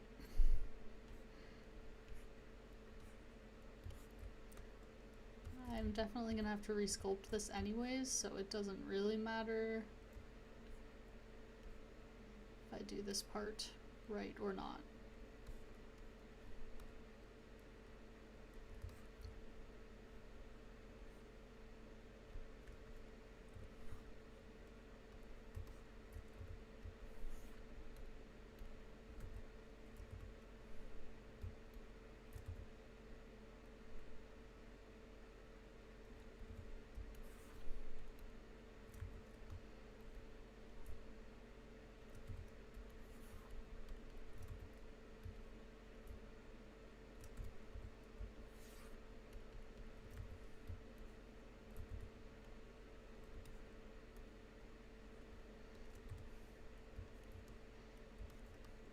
Yeah, and obviously I'm gonna have to like resculpt this tail a good amount, just so that it looks like it's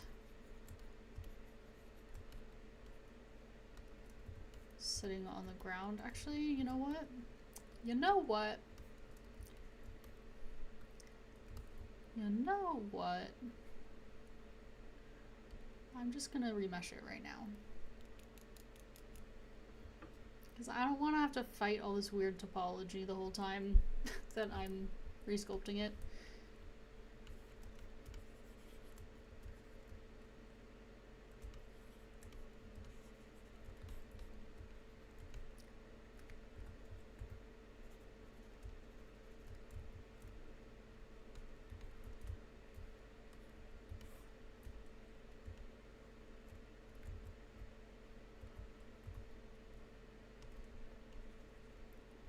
one thing that I've really enjoyed about this model is not really messing around and being fussy with Zmodeler. Don't get me wrong. I love a good insert poly loop. I love a good crease. But it is, I feel like I have been making models recently that are just so fussy.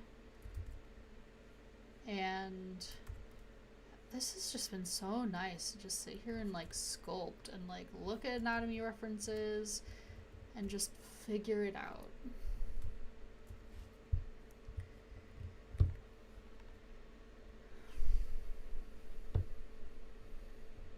Pull these images back up so I can kind of see how the tail looks.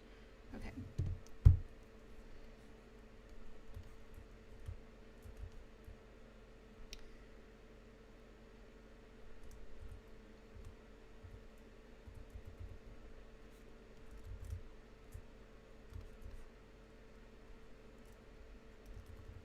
Still looking kind of lumpy.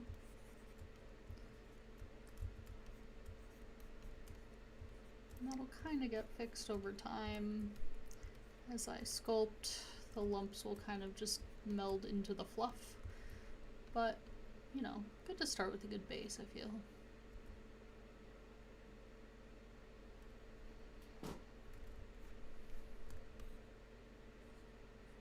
Okay.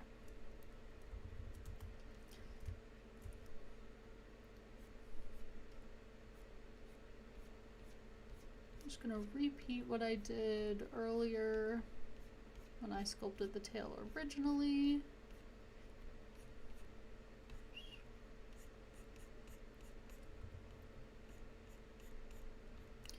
Just start off with a little bit of clay buildup, and I'm doing these kind of longer strokes to give it the effect that these are like the longer strands of hair that make the tail very floofy.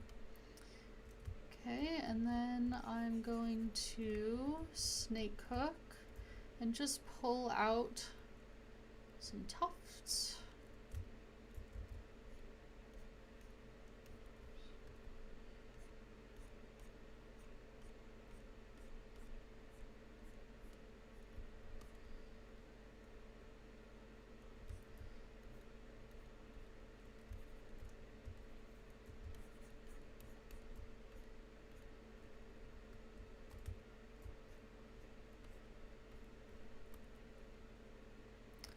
Go in and do that on the bottom too.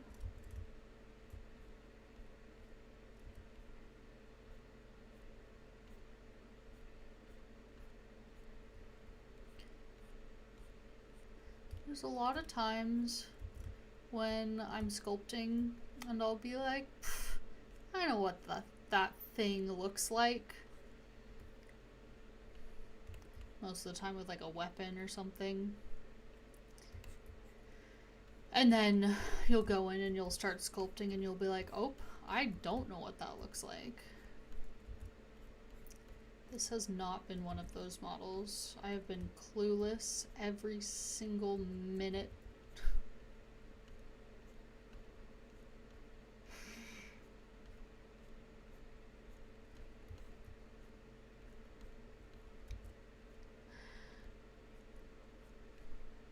People watching this stream are going to be like, we get it. You don't like cats. You're not a cat person. You have a dog.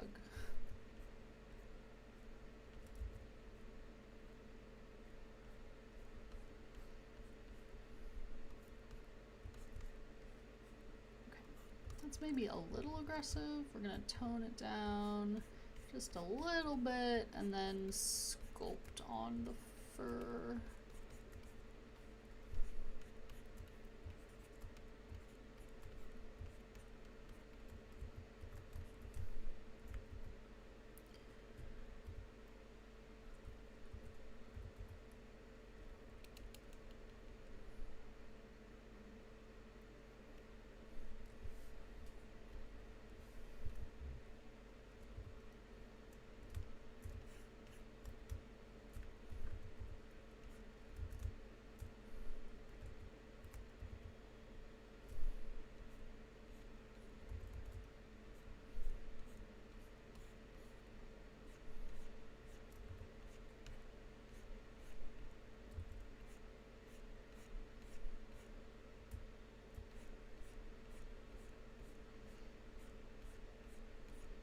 really, for fur, I've done this for ages, and I feel like it holds up pretty well.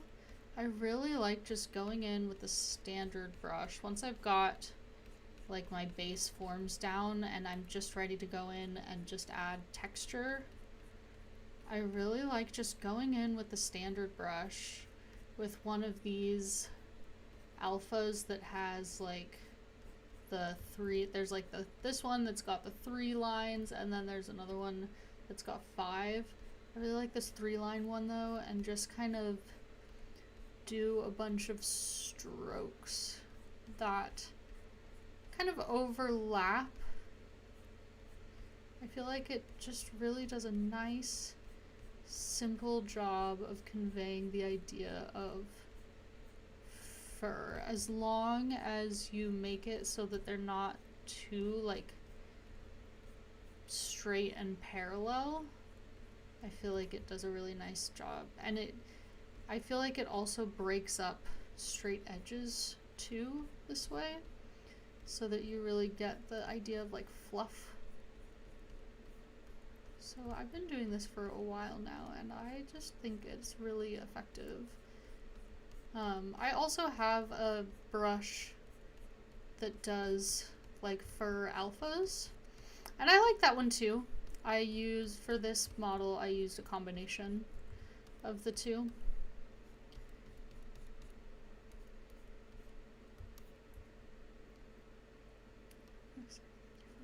Oh, that's really nice.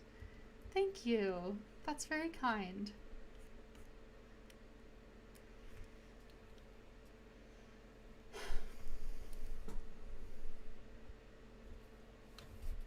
Zbrush is gonna autosave here.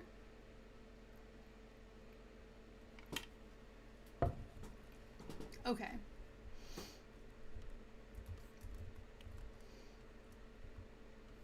I might just completely start over on this texture, honestly. It got so... Nope, not that way, though. Oh my gosh. Natalie. Head in the game.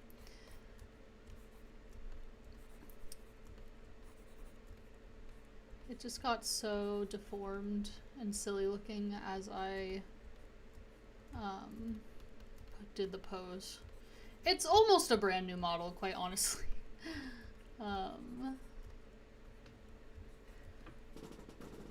I don't care though, is the thing.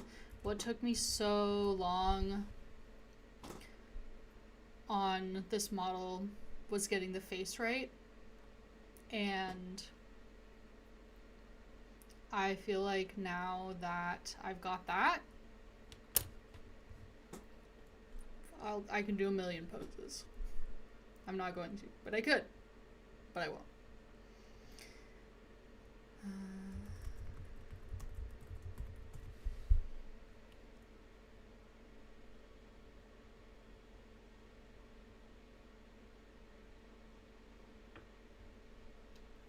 I'm just looking here at another reference of how the muscles look while the cat is seated. Again, this cat is really fluffy, so it doesn't matter a ton. But just making sure that you're building up texture on top of like forms that are correct anatomy is just the key to making your stuff look good, is what I have found to be true.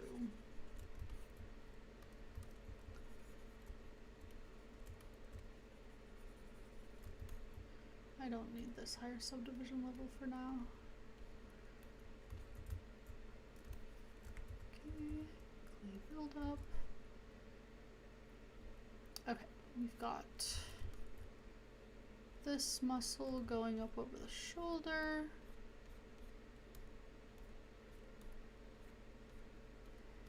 And then,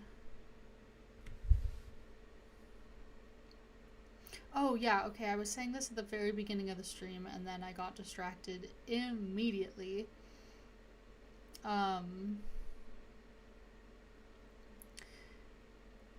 When I was in high school, I did IB biology, and one of um, one of the things that you do in that class is dissect a cat.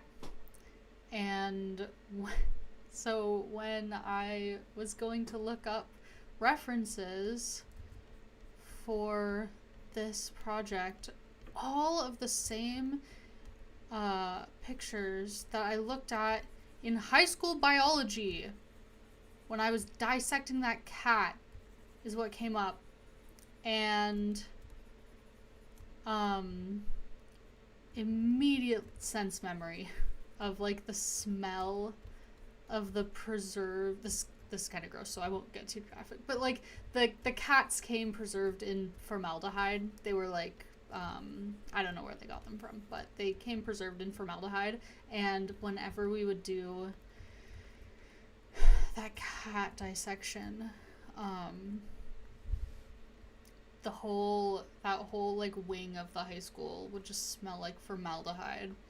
And like that exact sense memory came back to me when I was looking at these like muscle pictures. That might be kind of nasty, but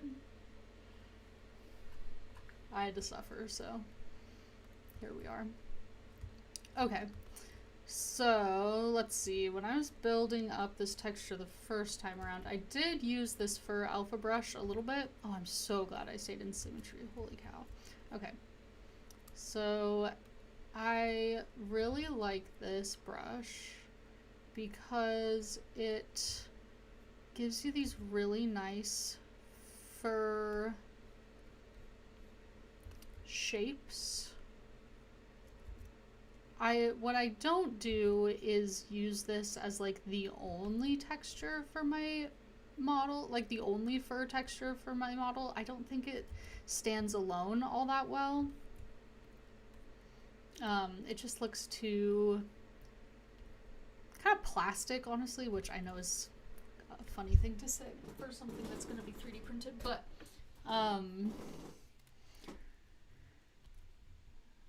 it's just too smooth. But what it does do is give me these really nice textures that I then will smooth out, or it gives me these really nice kind of like ridges that I can then smooth out and sculpt more texture on top of. So I've got this, I'll go down a subdivision level and then just kind of smooth.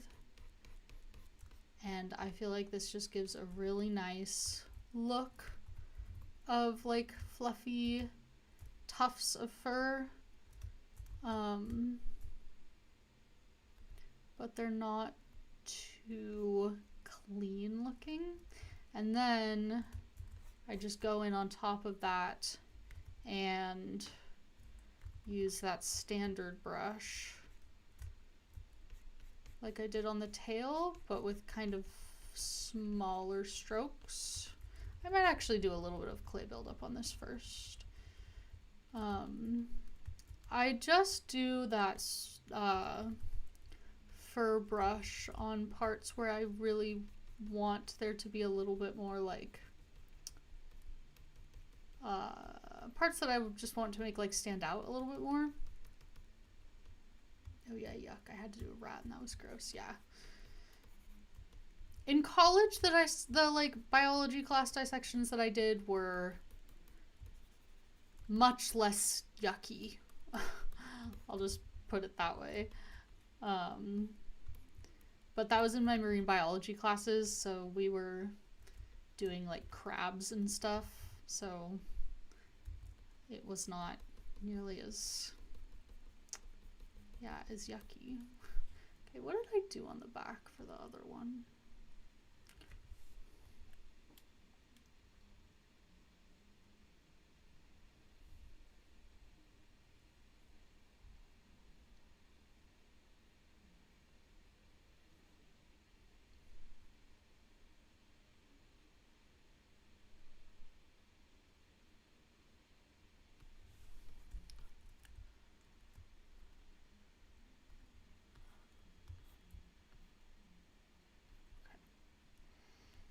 think I just need to kind of build it up with stronger pen strokes here. Yeah.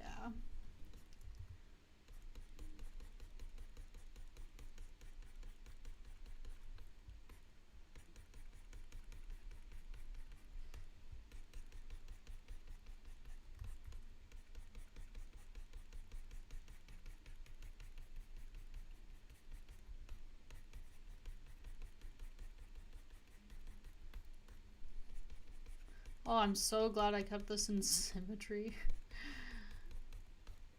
Because now I can just go in, give it a little bend, and we'll call it a day.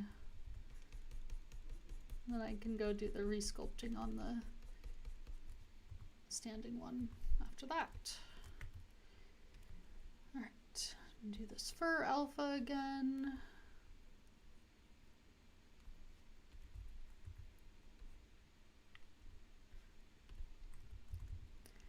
I really like how this looks, however I do have to always remind myself to start at the bottom and work up. Otherwise the things won't like flow nicely into one another, and I'll have to, it can get kind of squishy looking.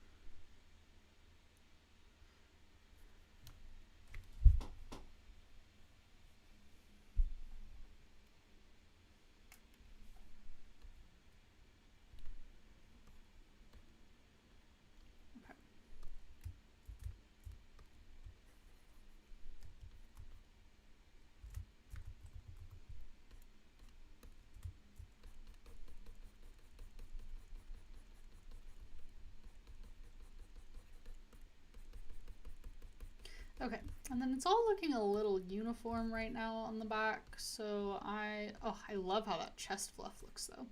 Okay, and then I am gonna tuck it in a little bit more though.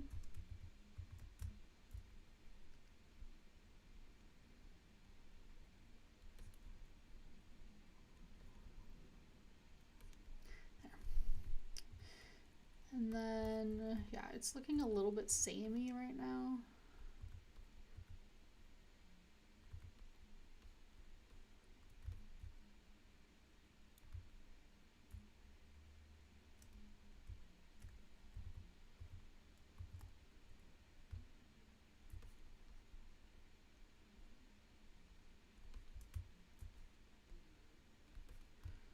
So I'm gonna go in with the standard brush again, but this time do kind of smaller strokes.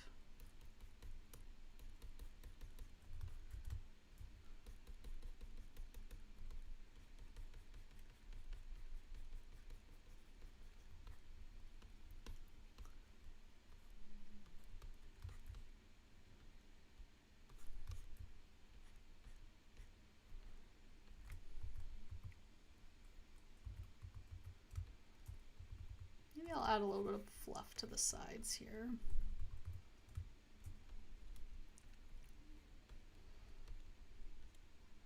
Just go by going in and pulling out some tufts, kind of like I did with the tail.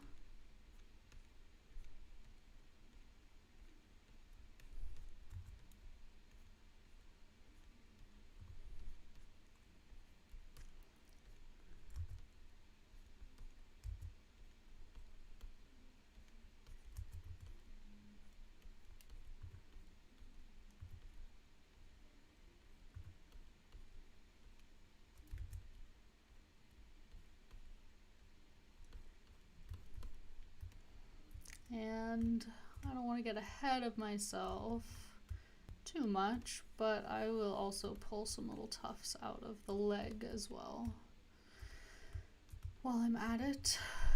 Just kind of keep the whole thing unified here.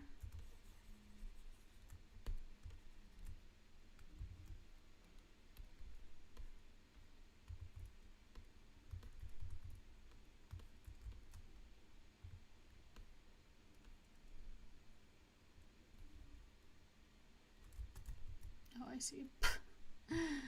Oh, that's really funny. I left the beans behind. It's okay. Just put them back on there.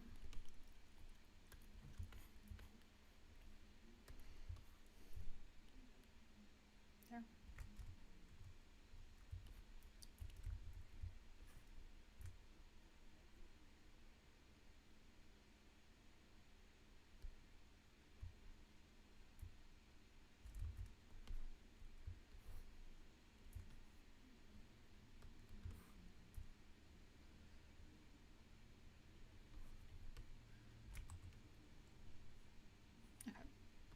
There we go. Got his little beanies back.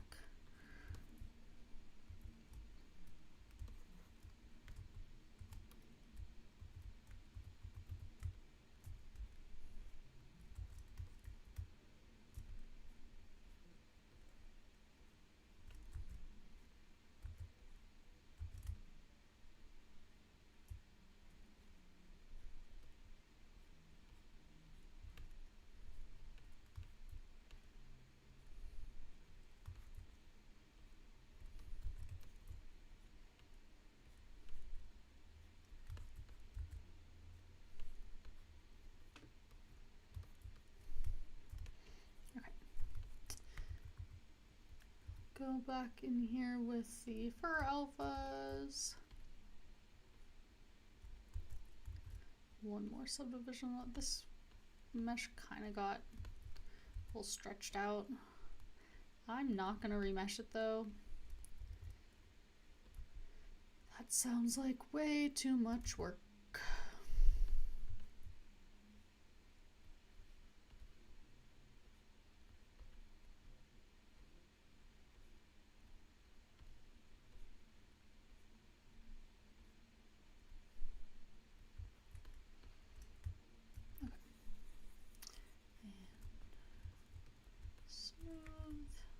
At the very end, I'll go back in and stitch all of these together. Standard.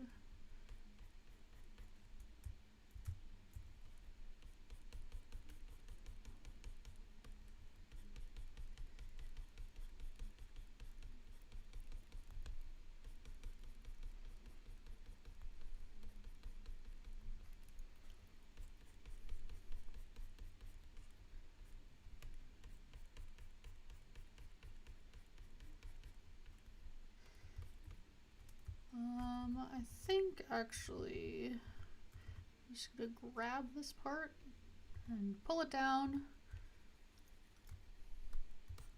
smooth it out.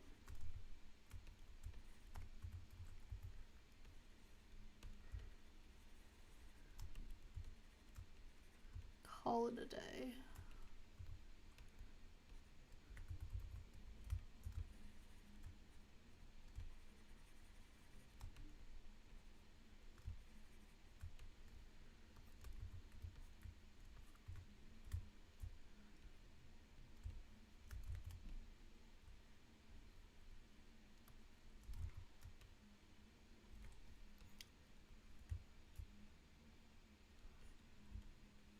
This geometry got messed up.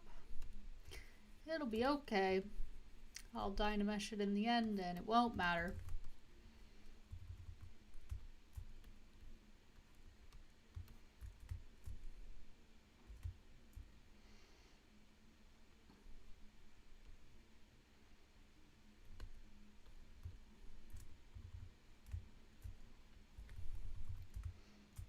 Okay, so this fur all kind of flows together.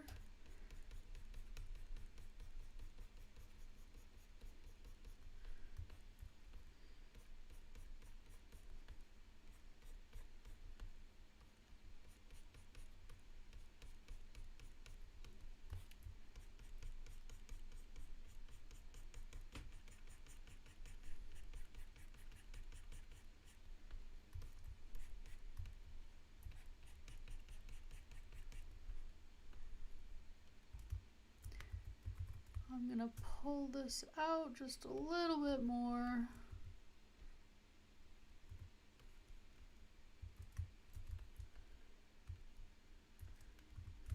And then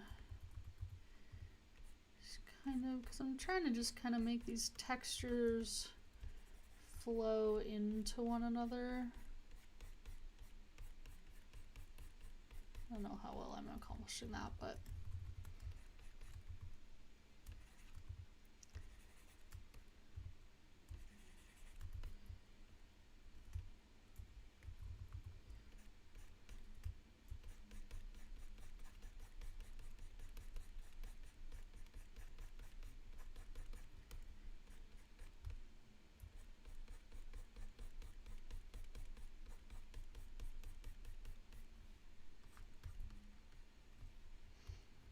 alright, I'd say that looks pretty good.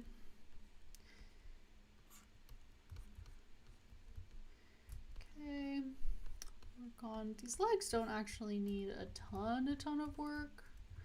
Obviously the top parts of these shoulders got a little bit messy.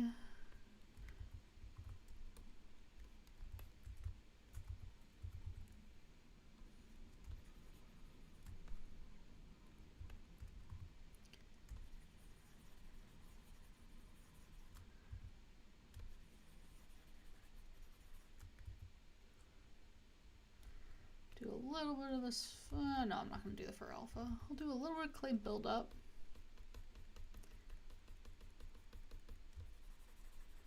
Just to make sure we're looking nice and fluffy. Ugh. Girly.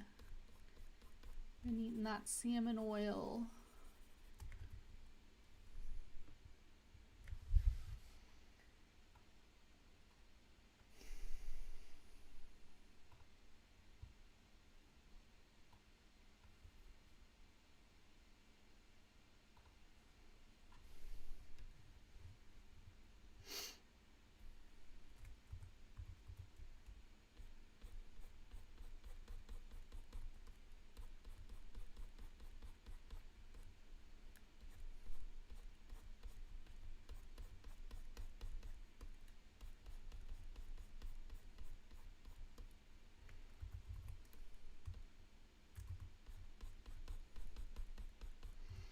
Just build these up so that they flow into each other fairly nicely.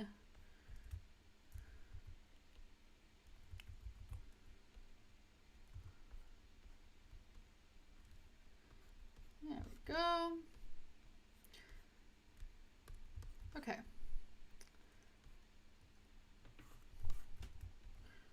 The last thing is, well, okay, second to last thing, I still need to do the head.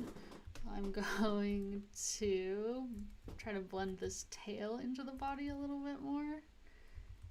Gonna snake hook some fluff right at the base here.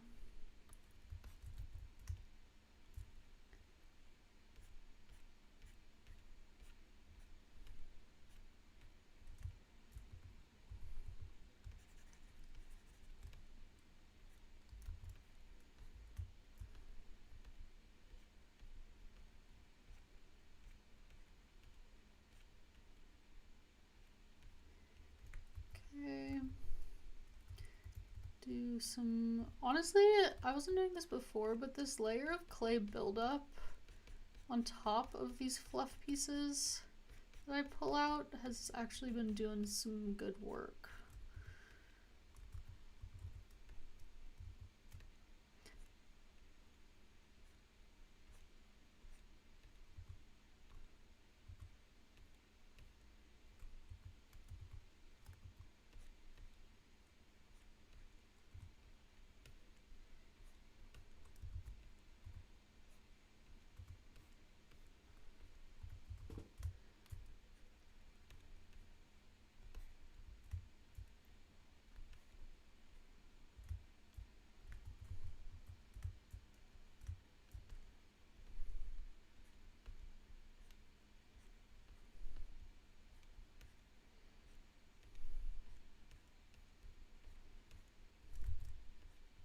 This is the part of sculpting animals that can get kind of tedious, is just the like end bit where you're just like making sure everything looks like one cohesive animal. You don't really have to do that as much when you're making people, because most people don't just like walk around in one continuous piece of clothing. And I don't really sculpt nudes, so.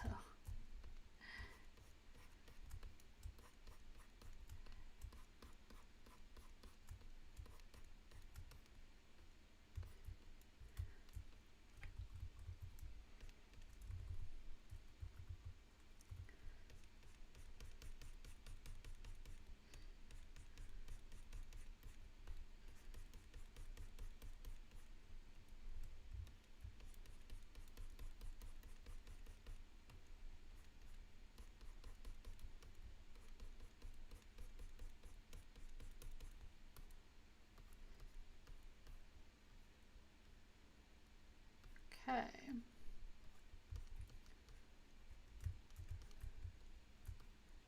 And now the head.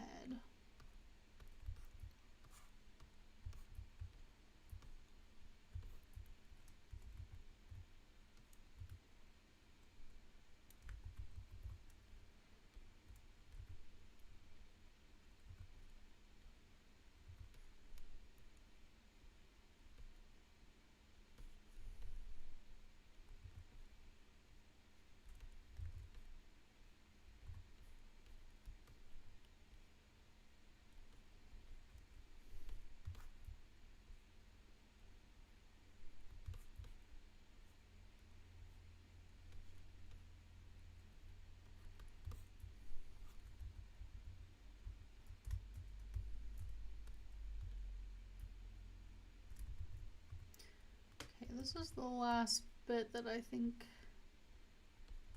I'm still a little unclear on.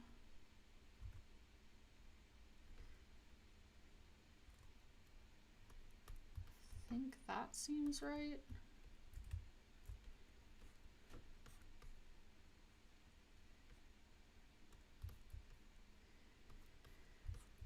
And then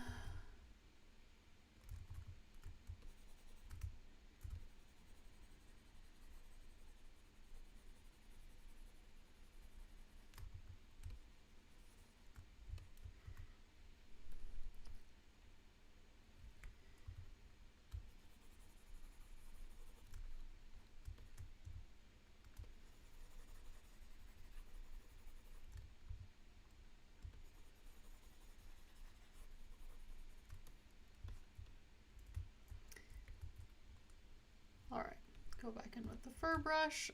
You can see how this part at the end is just like, can get really tedious. But if the model is good, then, you know, most of the time it's worth it.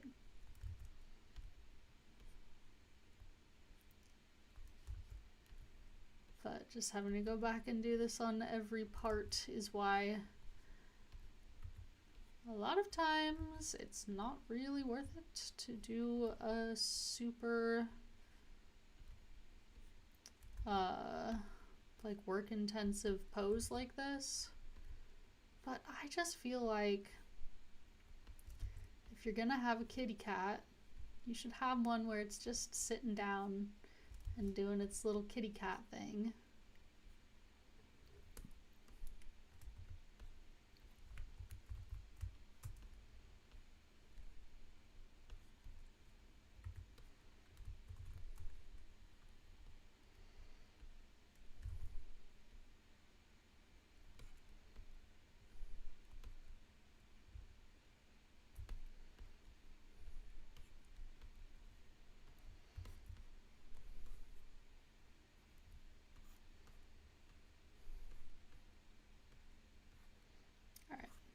That looks pretty good and blended.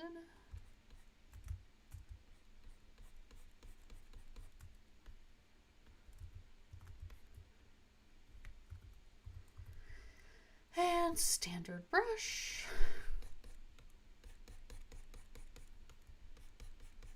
Hopefully this is just kind of zen to sit here and watch.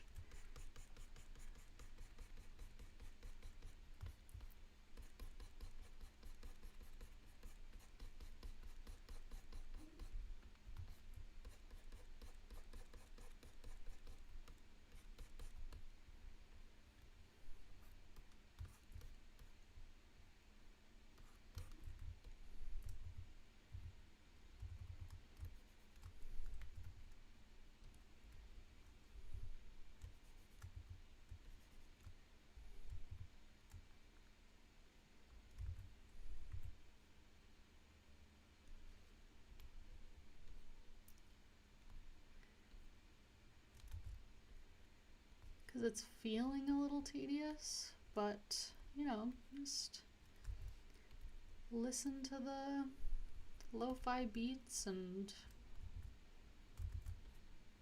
I think there's worse ways to spend a Tuesday afternoon.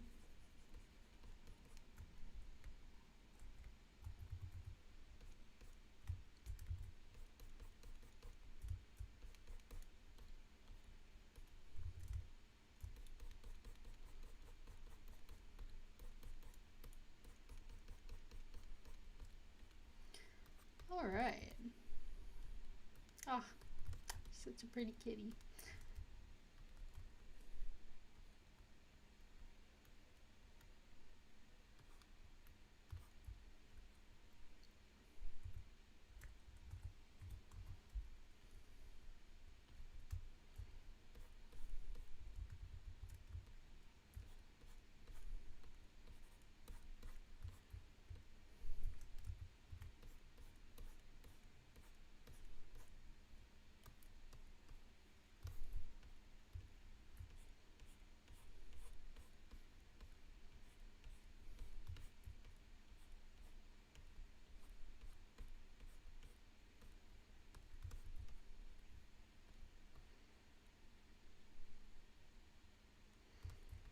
Okay.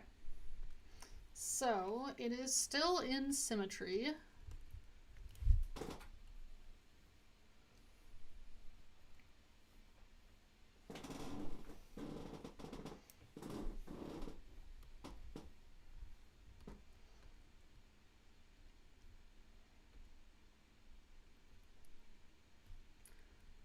So I'm gonna give it just a little bit more of a natural pose.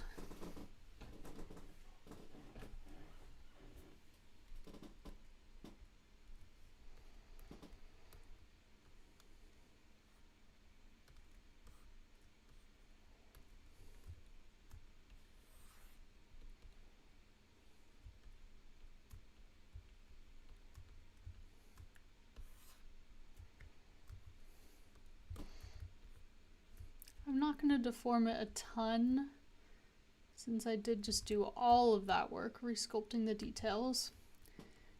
Did I get a little carried away? Shut up. Did I get ahead of myself and distracted? Yes. Don't worry about it.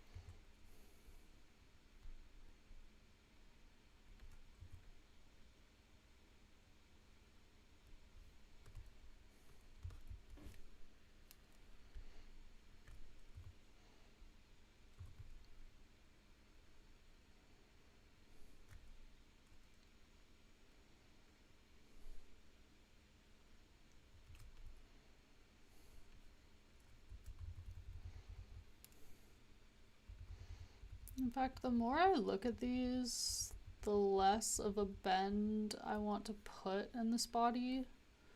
I'll do a little bit, just so that it's not completely symmetrical.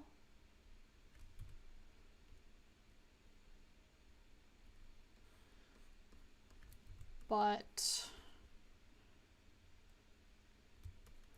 I'm not gonna do a ton. Not out of laziness, just because the more I look at this reference, the more it seems like really the only part of this body that I should maybe put a little bend in is the head.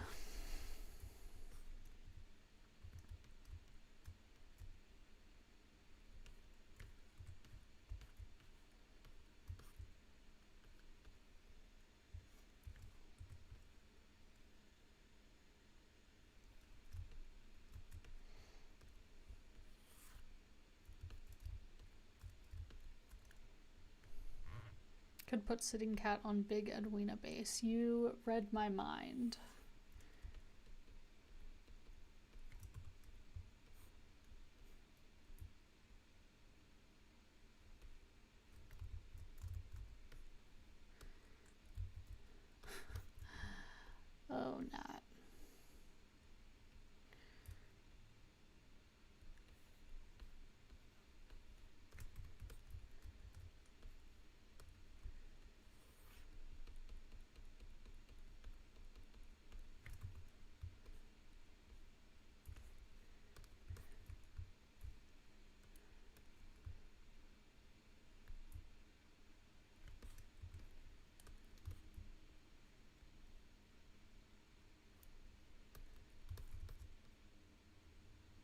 There. I'm gonna call that good.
Pulling out these little tufts around the head, because when cats move their heads, their fluff does not twist, it moves with them.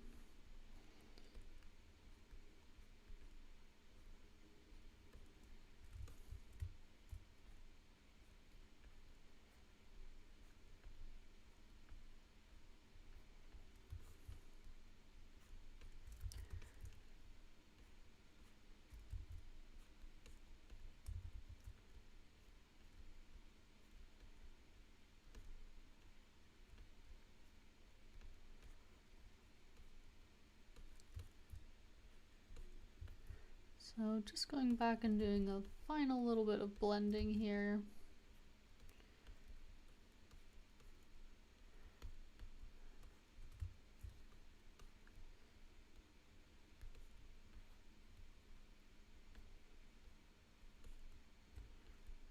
Just because when I twisted this cat's head, the fur got a little deformed.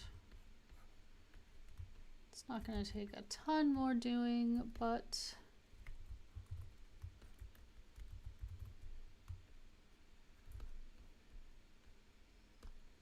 okay. All right. Trying to decide if I want to put the finishing touches on this right now. I feel like I might as well. You know what? I'm kind of at a point where, like, it's 5:30.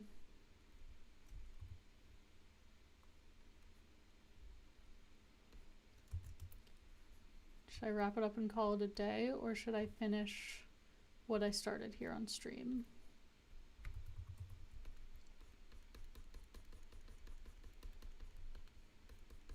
I'm leaning towards finishing.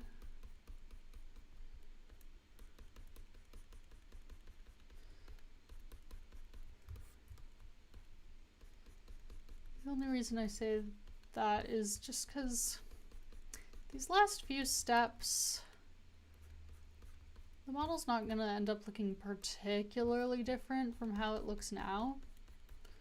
But you know what? It'd be nice to end the stream on like a nice polished result. So that's what we're going to do. Okay. I'm going to make a copy of this tool here so that I still have my base one with subdivision levels in case something gets messed up.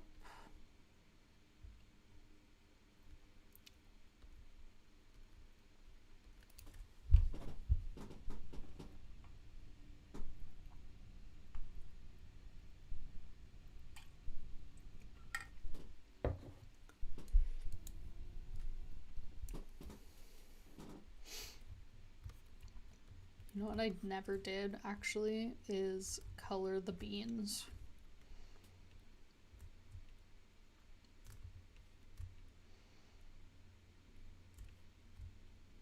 I know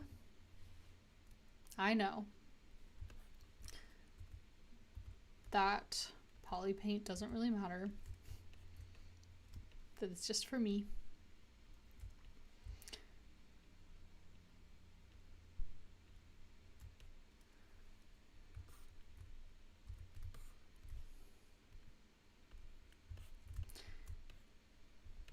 It really makes me so happy though. So that is why I do it. Oops.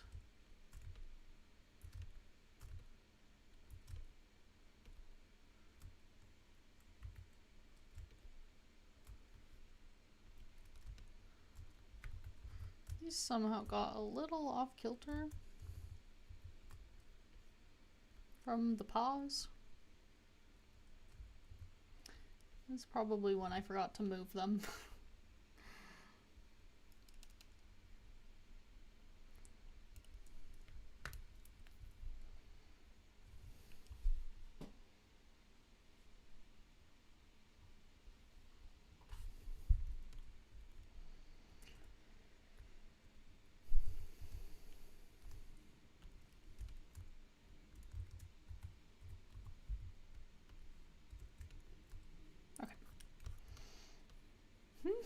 Little beanies. Oh, this silly little kitty cat. Alright, all high. Okay.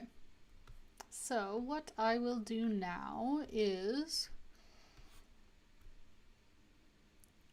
merge down everything except, actually, I'll split the beans.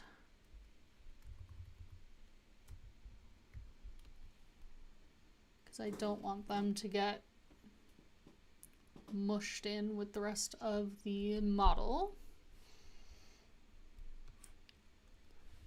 And we'll do that for the ones on the front as well.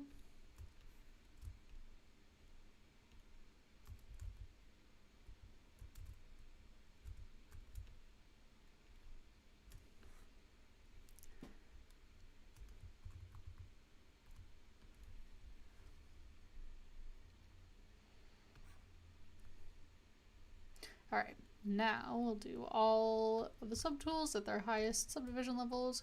Just make sure that this is looking good without poly paint. Sometimes poly paint will hide some like glaring issue or something. I am gonna go back in here actually and just I made the front paws look so fuzzy. And I'm gonna give the little fuzzy toes treatment to these back ones as well, because I didn't sculpt that back on when I re-sculpted these back legs.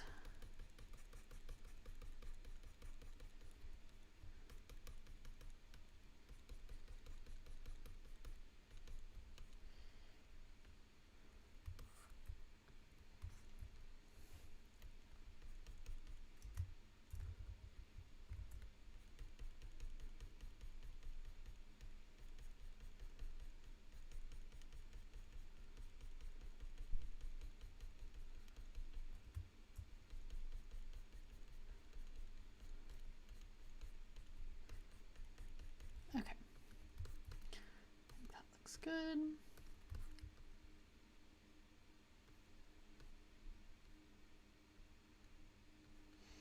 All right, hopefully this should be pretty painless. I think I've done a pretty good job setting myself up for success here. Okay, so what I'm going to do is merge down all of my subtools except for the beans and the eyeballs.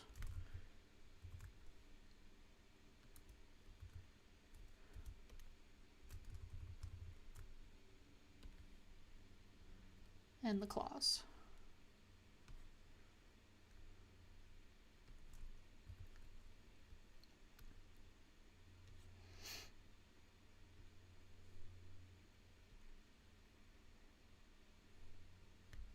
Yes, Percy, I will absolutely be, I mean, you're gonna get a print of this cat, obviously. But yeah, I'll definitely send you a good little render at the end. Because I did just end up sculpting your cat.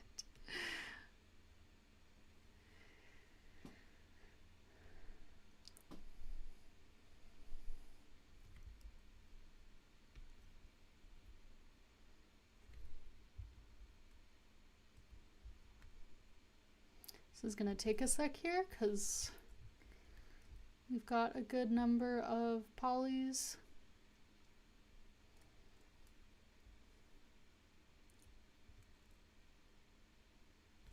Okay, so we're gonna do a method here called projection,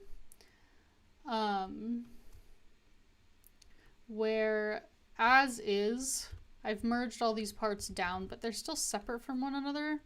So like, I can like pull them apart and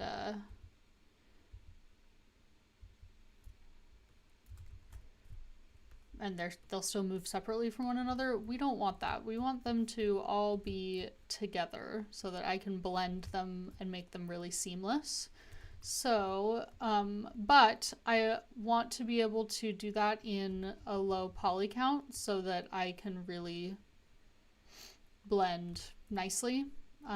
So that is to say, we're going to do two things here. We're going to Dynamesh and then Z-remesh so that and then project so that we can get all of our subdivision levels and just have a really nice seamless canvas on which to smooth all of these pieces together. So I'm going to make a duplicate of this kitty cat here, and I'm going to hide the original for the time being. I'm going to Dynamesh all of these pieces together at a fairly high resolution.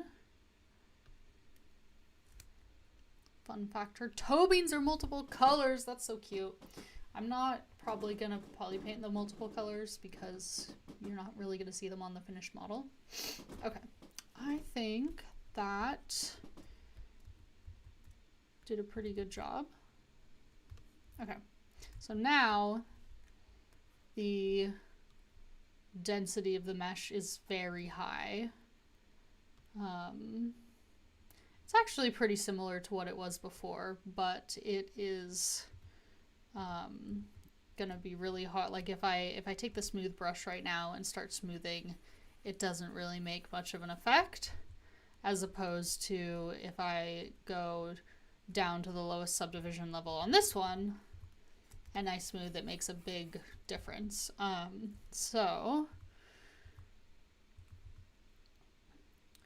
this is what we want because now they're all one piece that's been stitched together. Like I can move it around and it'll all move together, which is good. That's what we want. But we are going to actually make another duplicate of it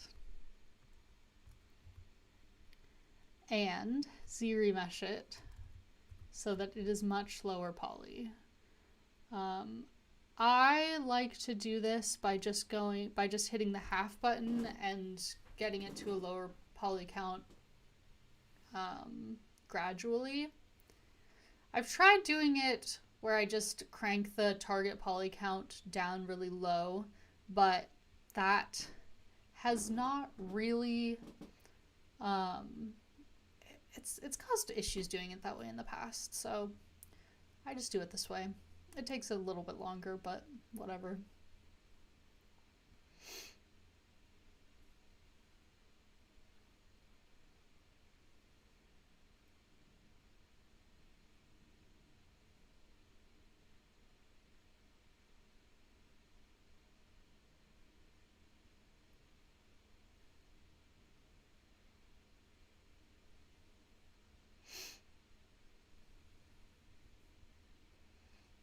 This first one's gonna take a minute because it's going down from a pretty high poly count.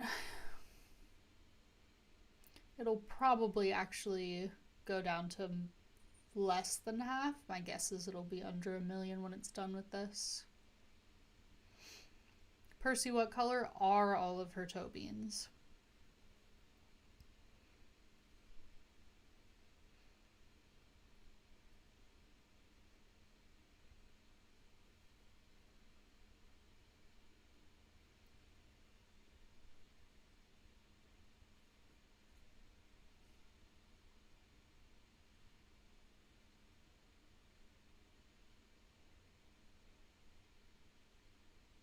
It is moving along here.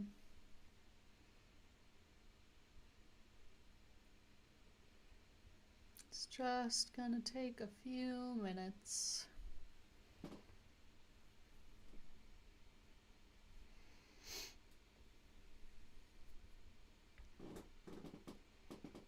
We're inching along across the screen. How many people do we have watching right now?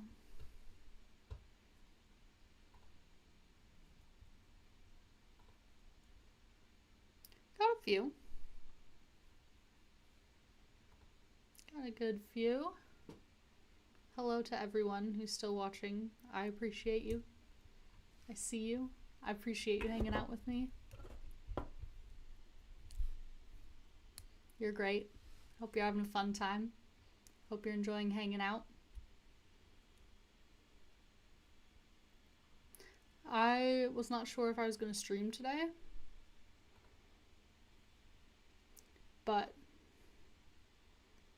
once this cat started really looking like Percy's cat, I was like, yeah,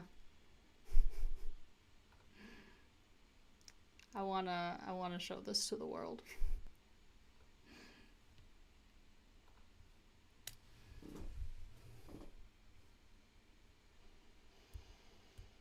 It's really taken its own sweet time.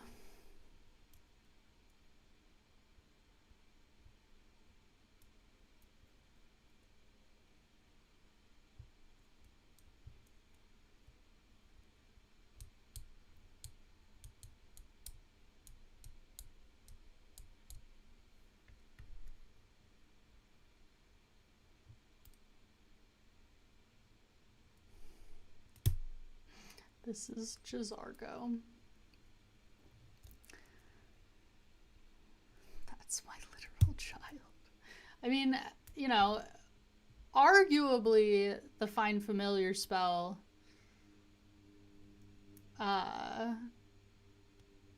you know, you did create the creature.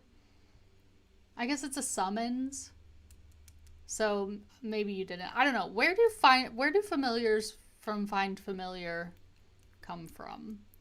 Do they get pulled from somewhere else? Do they get pulled from like a different plane, or are they like materialized out of nothing?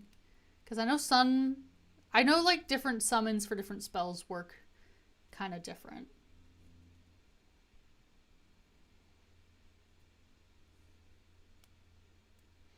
So I don't know. I feel like depending on what the answer to that question is, a different case could be made.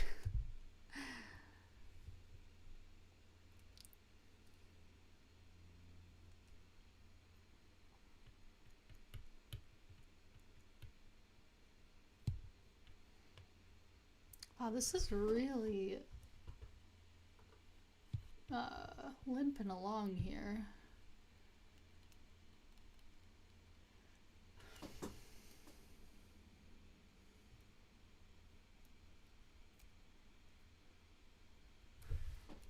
I think it might just be regular frozen. I'm gonna abort.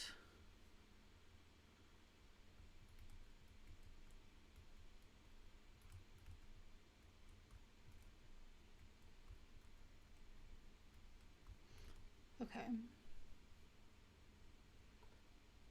I'm gonna get rid of this one, because I already have a backup here.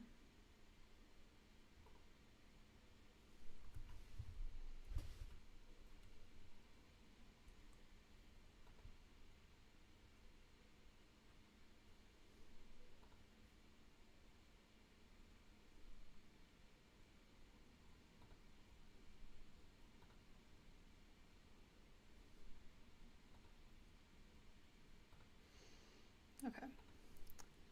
So maybe with fewer polys to work with, it will have less of a fit.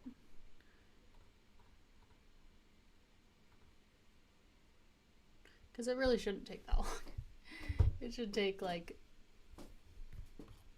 a minute at most.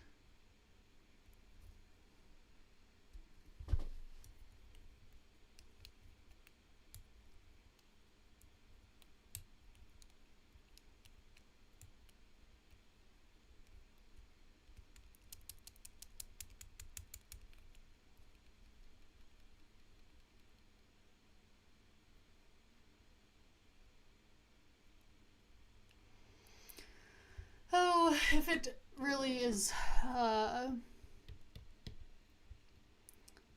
it really is determined to sit here and be stuck, then I might just call it here. Because this is the type of thing that I can futz around with off screen.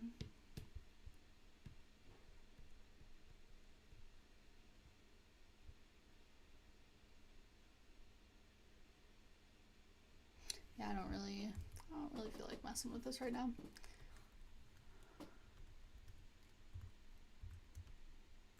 But, I mean, you can really get a sense, I think, for what she's gonna turn out like. We'll put a little base here.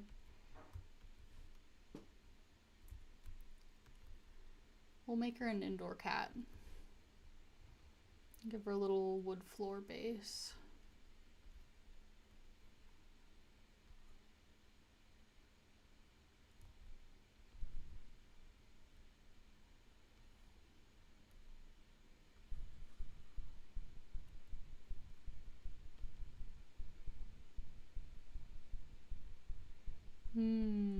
She's got colored fur.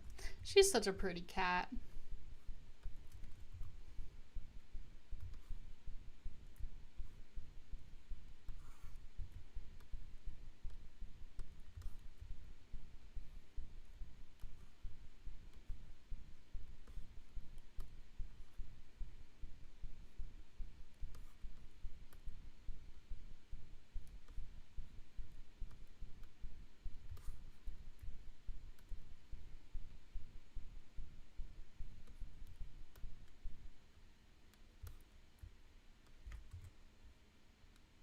There. Put it off to the side a little more.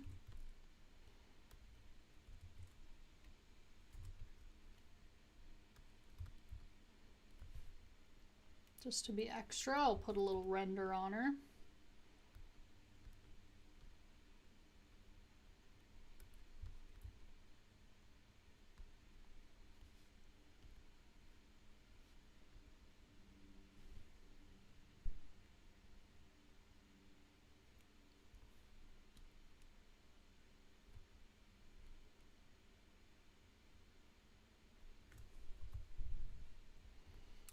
Just pick one of these built-in render sets.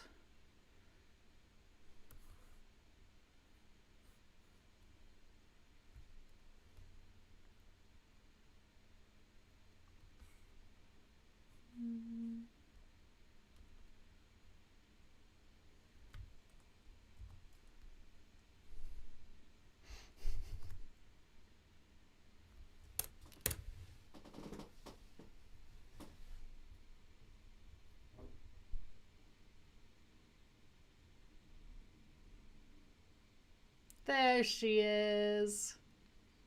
Cute. Alright. I'm gonna go walk my puppy dog. This model turned out so fun and pretty. Yes, Percy, thank you for lending me the likeness of your cat. She turned out so good. I cannot express to you how down in the dumps I was yesterday because this model was not coming together and really frustrating me, but we got there in the end. It turned out okay. So yeah, I'm gonna head out. I'm gonna end the stream, go walk my puppy dog, try not to get blown over by the wind. Yeah, thanks for everyone who stuck around and hung out. I really appreciate you all, and have a good evening or wherever it is where you are, and yeah, have a good one.